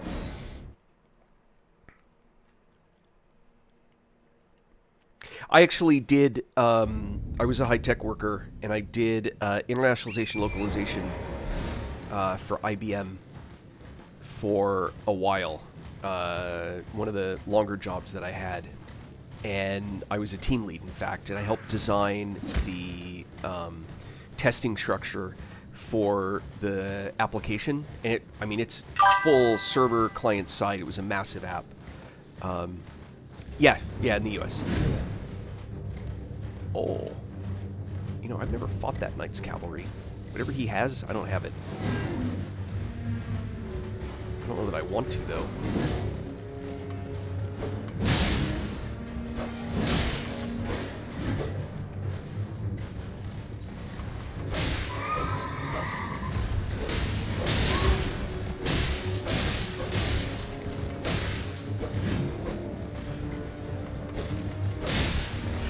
no, no, no, no, no, no, no, no, no, no, oh, God!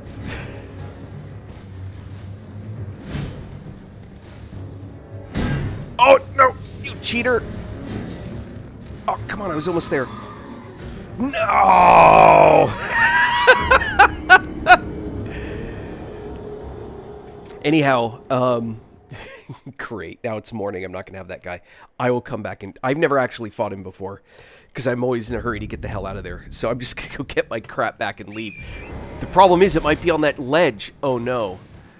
I might have to do this in 2 passes if I want those runes back. Oh, that's going to be awful. I should have just fallen off. I genuinely thought I'd be able to get back up again. All right. We're in rune recovery mode now. Let's hope that they're not actually off the edge. They are. Oh no.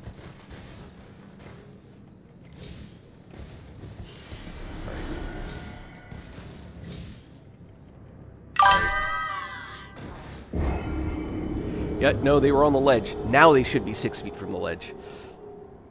Anyhow, I did internationalization localization, and one of the sessions that we did, a dozen translators from all over the world came to go through the testing plan that I had come up with.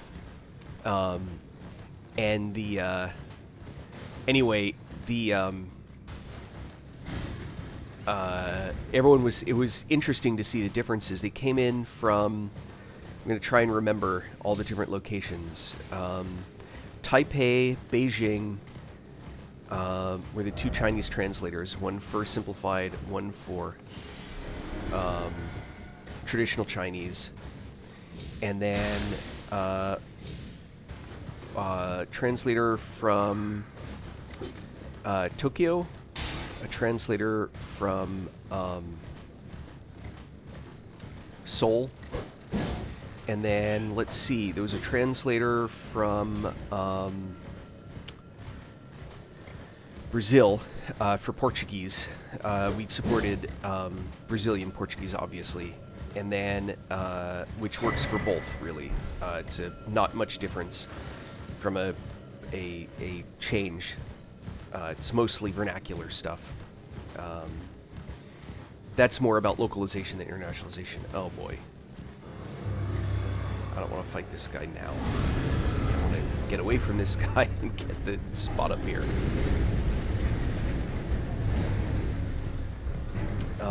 And then Madrid, Naples. Oh, maybe they were from Barcelona, not Madrid. Anyway, Naples, Madrid, I think, Berlin,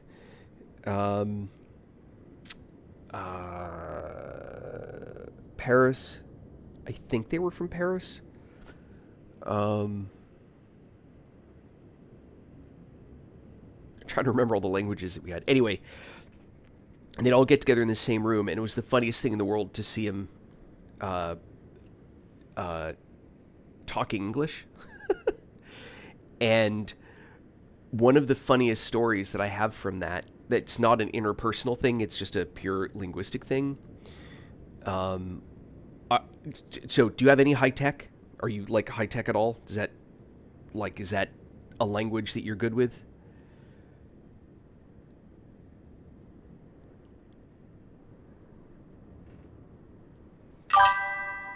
Okay, so if you think about old school floppy disks, right?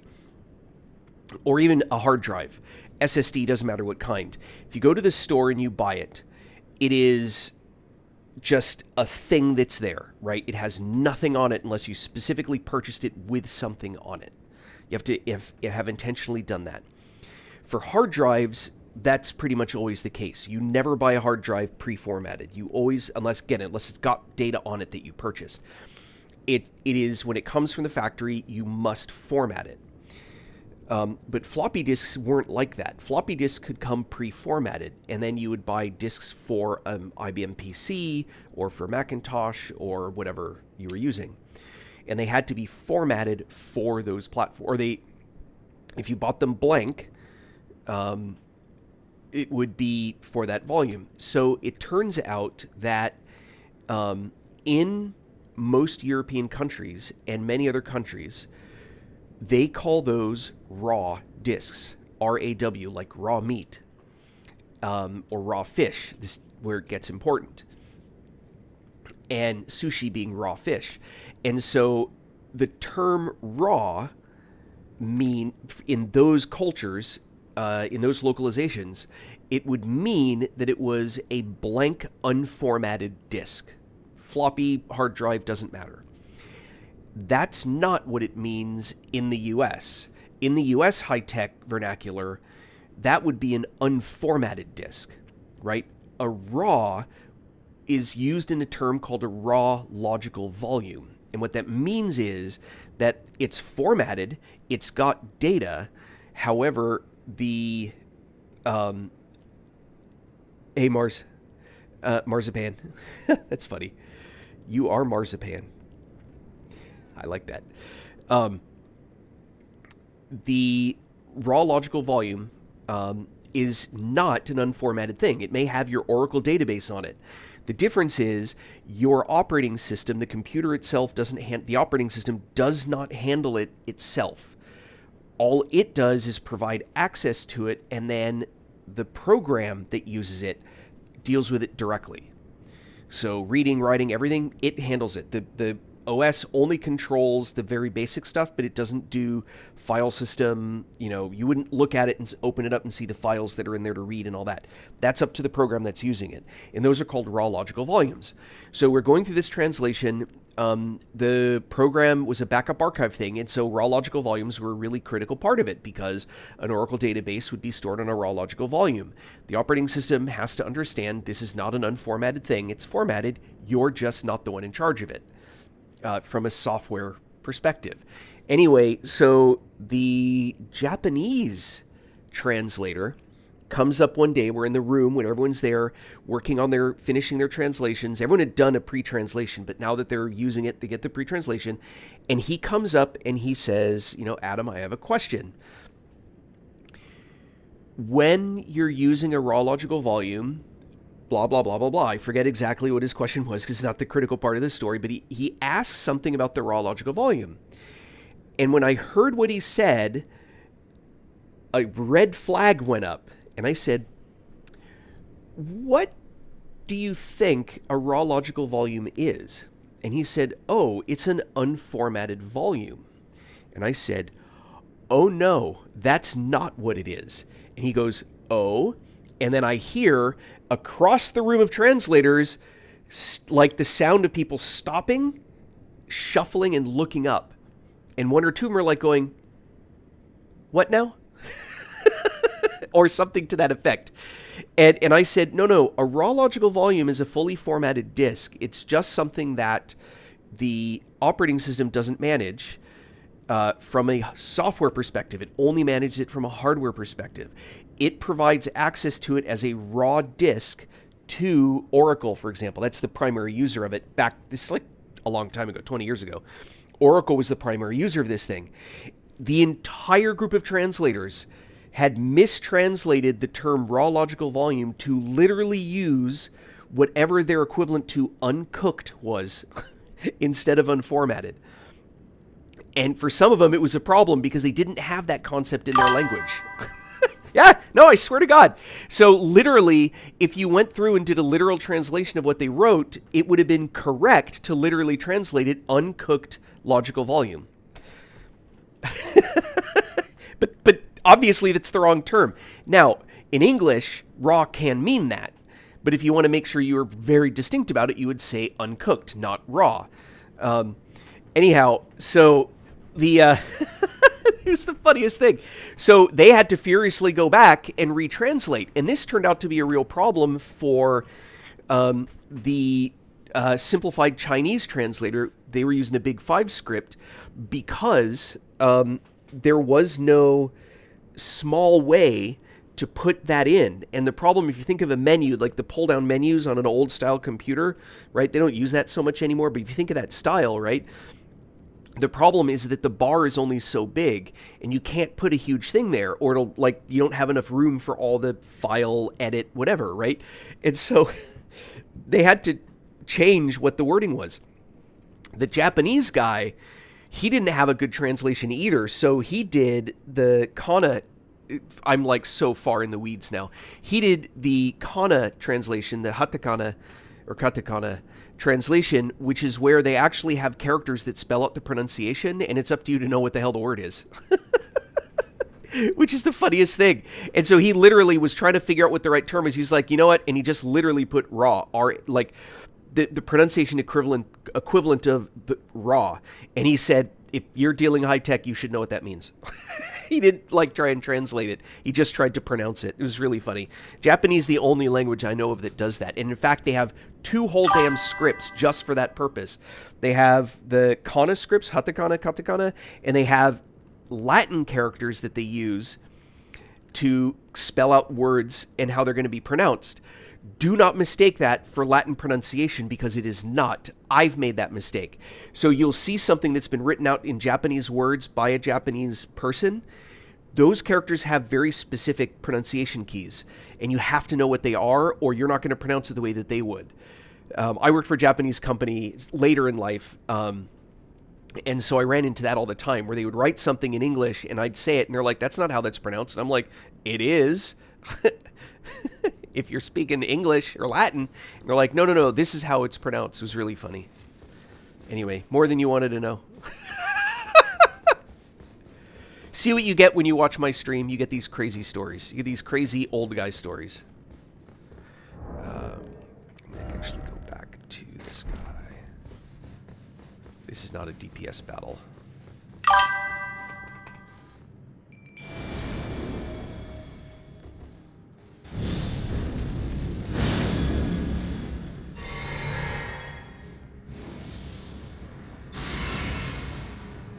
Look, we have the same helmet on. Anyway.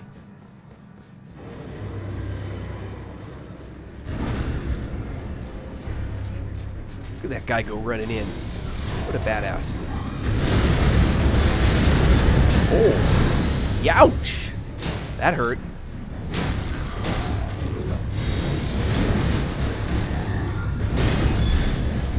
Oh, there's nobody there.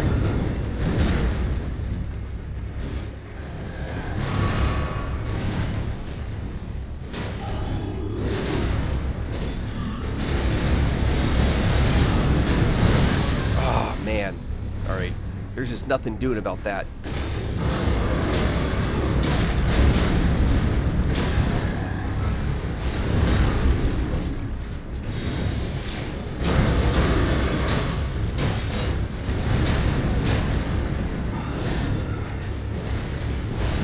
Uh-oh.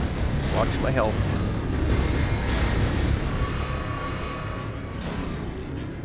Oh, I better watch my buddy's health.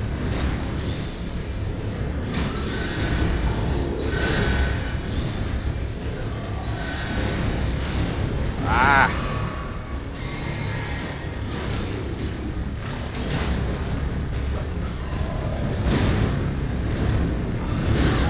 Oop. Oh yeah, it was the funniest thing.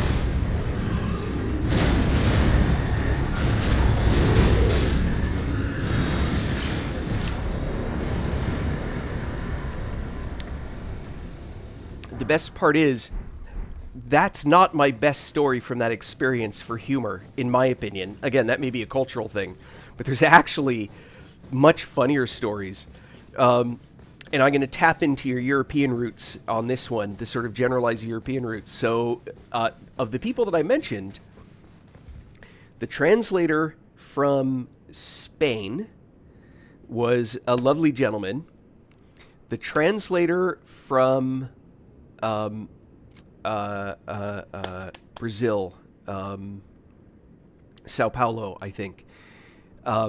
She was a lovely lady, older, like maybe 40s, not old, but just older than sort of your typical high-tech worker when you think about like what high-tech people are like, right?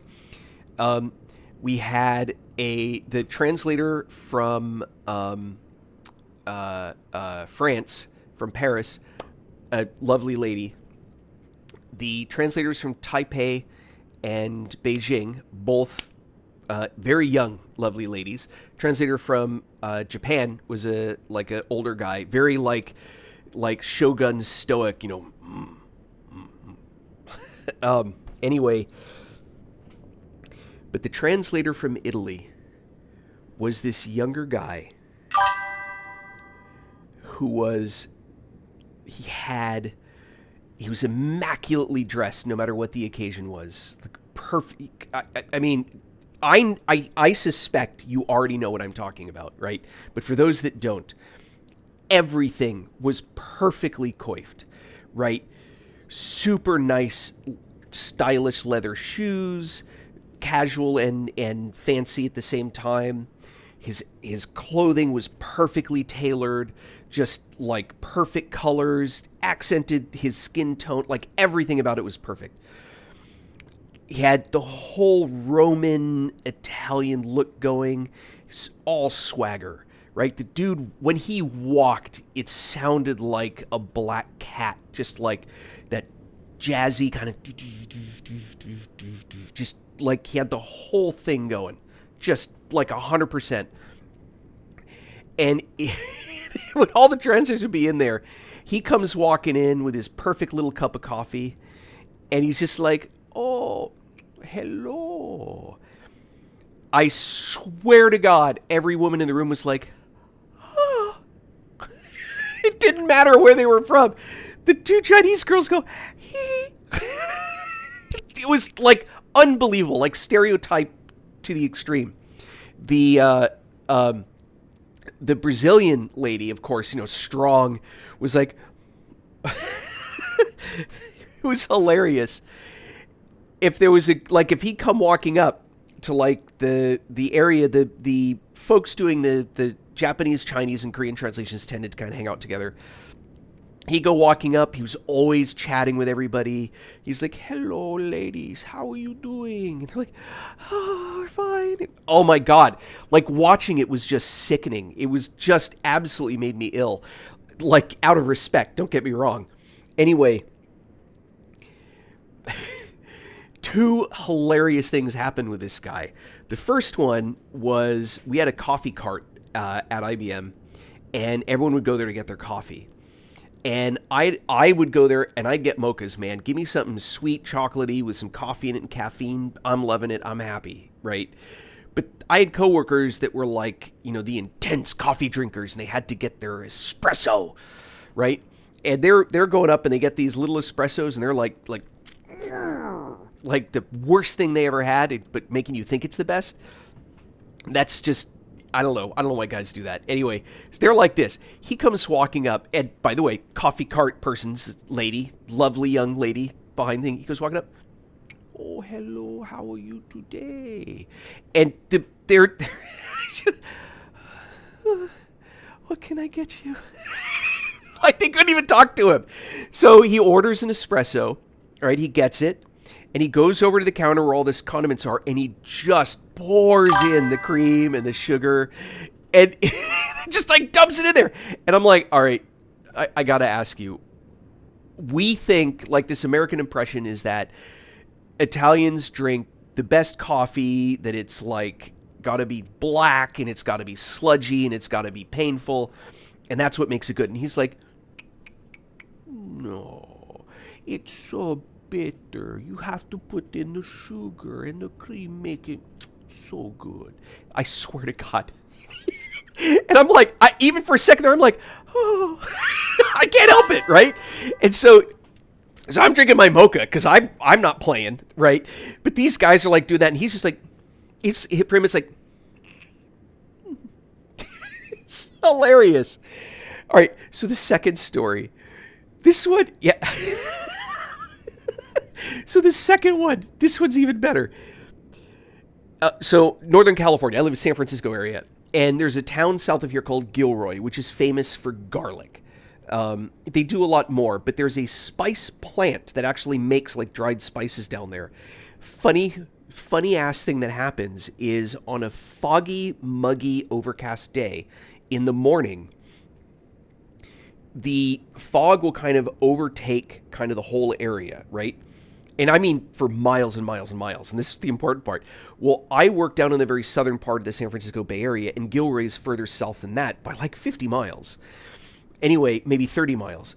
Anyway, down in South San Jose, if it's been foggy all night, it smells like soup, like instant soup, because just by osmosis, that garlicky, spicy, flavory, chicken brothy goodness just travels through the fog into the southern part of San Jose, where that plant was. So you'd come out at night. That's how much they did spice. It's not a little bit. Like seriously, they would grow acres and acres and acres of nothing but garlic, and they have a garlic festival every year where they have garlic ice cream and fried garlic, and I mean it's nuts. All right, not justifying it, it just is. Anyway, he goes down to this during the day with one of the other translators who's going on while they're here. Apparently, he meets a girl, right? And this is the critical part. He meets a girl who just absolutely like falls in love with him, because pretty much everybody's falling in love with this guy because no, right? It just I don't know what it is. So he so he makes a plan. But she's working the garlic festival. She's working behind one of the counters, right? I wasn't there, so I can only tell this story as best I can. So apparently, but I got told by a bunch of the people that were with him. So apparently, he had to leave, right? Because I mean, he couldn't be there for like 12 hours. So they made a date for that night where he would go down there, pick her up, and they would go do whatever. I don't even know what. He comes back up to San Jose, and then in the evening, he drives back down there. He goes to where she's getting off of work to go pick her up, and she's not there. But her brother is, who's like basically starts off like ready to just like beat him up for picking up on his sister, that kind of thing, like doing the whole tough daddy thing. They all end up going out and partying together. The brothers and him all end up going out and partying together all night long. That's how much he's like, no, let's go drink, let's go. They go with him, and they end up partying all night long, apparently, with this guy. He comes in the next morning, and apparently a hangover in Italian is like, I don't know how this guy did. He'd walk into a room, and it was like the heart rate's just raced. What the hell are you doing, dude? I need some of that. Share your mojo. Anyway, it's the funniest thing. All right. Elden Ring. Who needs that? I got IBM stories. Now, I only have the one medallion. I do not have the secret medallion. Yeah, raw. So, one of the people on, I don't know if you're seeing the messages that come through on TikTok, but sorry, I missed the message. I just read back, Mars. Sorry, I missed it. Mars does photography when I was telling the raw story, and they shoot in raw footage. Again, it's formatted. It just means it hasn't been processed beyond having raw data. So, Englishism, I guess. Yeah, it's totally funny.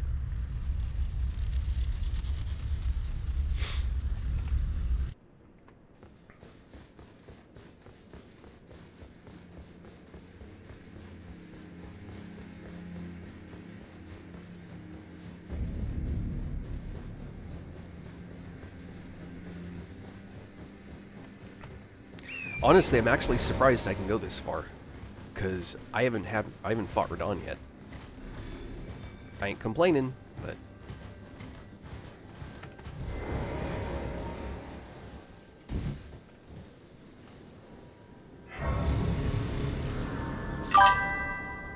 nope.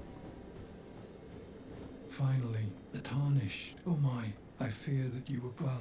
As for his flesh, I hope you can make your peace. The life of a fair only so that you may. What a horrible thing to your ascendancy. But how would the Lord, chosen tarnished and would-be Lord, spare the poor girl? And he's trying to talk me soon into she will doing the flourish in her stead. If you frenzied are flame. prepared to show resolve and attain lordship through right, then heed the words of I, Shabriri. chosen to descend, seek order. If you inherit the girl, setting the path, burn and incinerate. Ah, may chaos! Descend and seek order. Next up, well, this I didn't expect. But if you do not care for friendship, I'm afraid you are unruly. Shabiri is chaos incarnate. I cannot die. I don't care. Chaos. So, so Astroliv, do you play Elden Ring?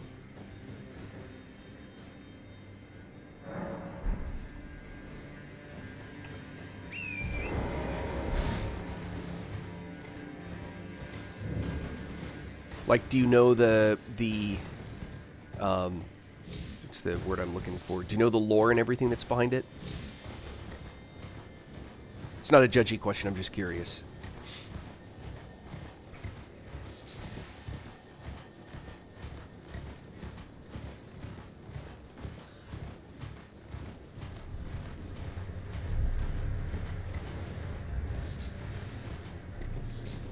No. It's just trying to get the butterflies, man.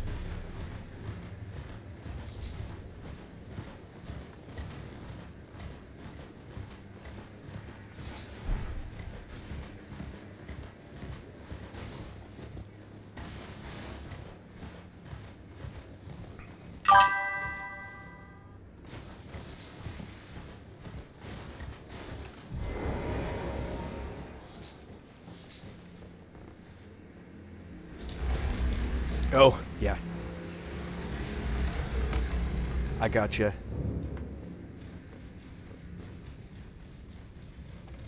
That makes perfect sense.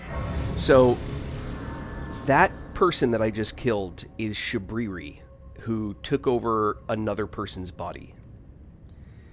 And Shabriri is the sort of essence of the Frenzied Flame. And the Frenzied Flame is, in fact, like a... It's the Ragnarok-ic end-of-world kind of thing. So you can win with a Frenzied Flame, but basically the world becomes sterile. And so once the last person dies, there are no more people. And if you play through, the Frenzied Flame ending is one of the possible endings that you can set up for in the game.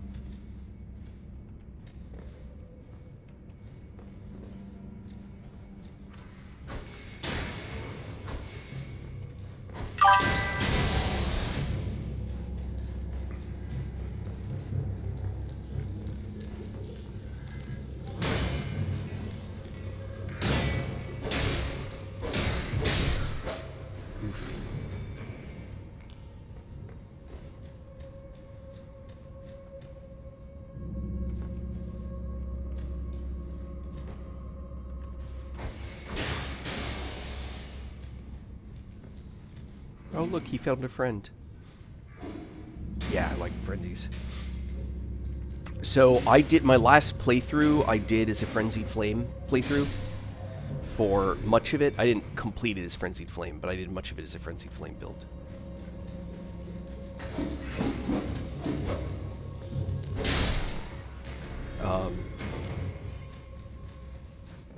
Yeah, go for it. What's up?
By the way, people have told me that there can be a long delay between message and response. I'm actually watching the Twitch feed right now, so I'm responding as best I can when I see the message, but that doesn't mean it's when you've sent the message, just FYI.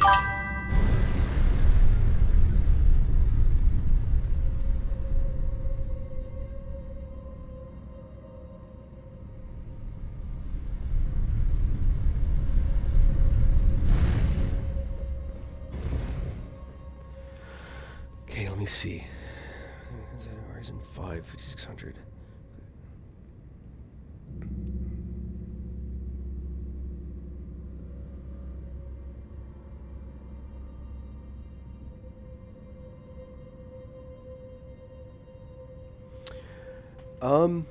Okay, so it's tough for me to... okay, are you in Germany? Like, did you do a Euro translation of the price? Okay. I don't think that's a bad price. What I would do is... when you say 1 terabyte of RAM, you mean like a 1 terabyte SSD or M.2 drive? Because it says 1 terabyte of RAM, 16 gigabyte of RAM. Yeah, SSD. Okay. So here's a couple things to consider. I think it's usually the best choice when it's financially reasonable to get an M.2 drive for your operating system and have a second drive, like an SSD, that you put everything that's not the operating system on it. There are a couple of advantages to doing that. Booting the PC will be faster because the M.2 drive is going to be way faster for booting. But for game stuff, it's not nearly as big a performance gain to do that. It is better because it'll load a little bit faster, but most of the time your game is not loading stuff when it needs it. It's preloading stuff. But the operating system just loads as it loads. Now, having said that, an SSD 1 terabyte, that's fine. I go with whatever the sweet spot price point is. It may be 2 terabyte now. So if it's like 20 more bucks to get a 2 terabyte, I'd go with a 2 terabyte. Doorbell, hold on.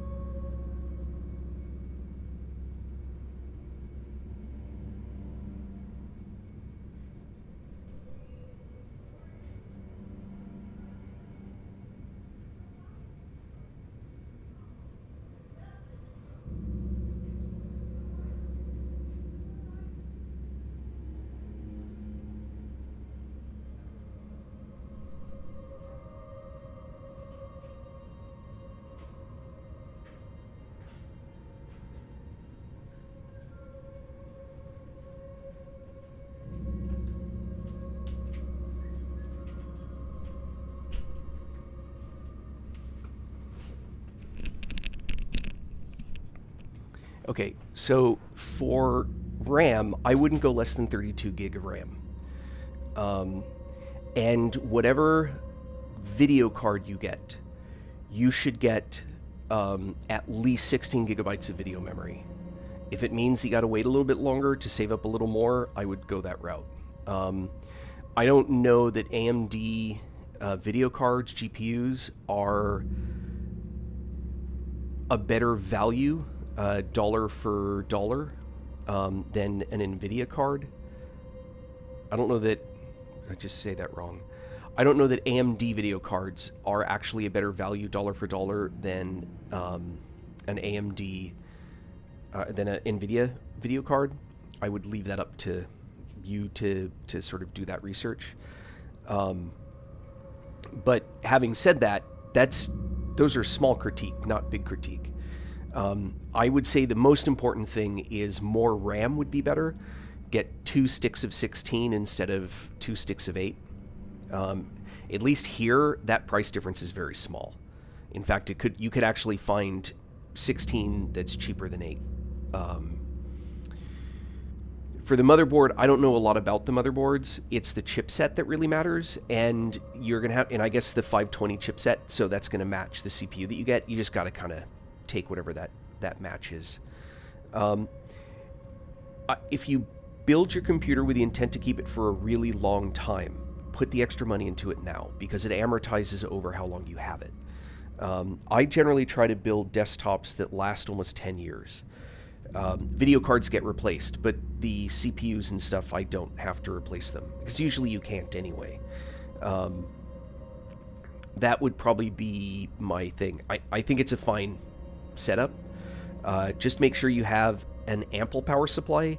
You're better off having too big a power supply than one that's just big enough, because it'll never be running 100% load, so the components won't be getting worn out as fast. Other than that, I think you're good. And with that, I actually have to go, which is a bummer, because this is fun. I also stream on TikTok and on YouTube. But if you follow me, I stream to all of them at once, so Twitch is fine. This has been fun. So, yeah. Have a good. I don't know if you're heading to bed. If you are, Gute Nacht. I try to remember. And yeah, we'll be good. I got some real life stuff to take care of. That's all. It's middle of the day here. Yeah, have a good one. Thank you everyone for sticking around, and I will talk to y'all later.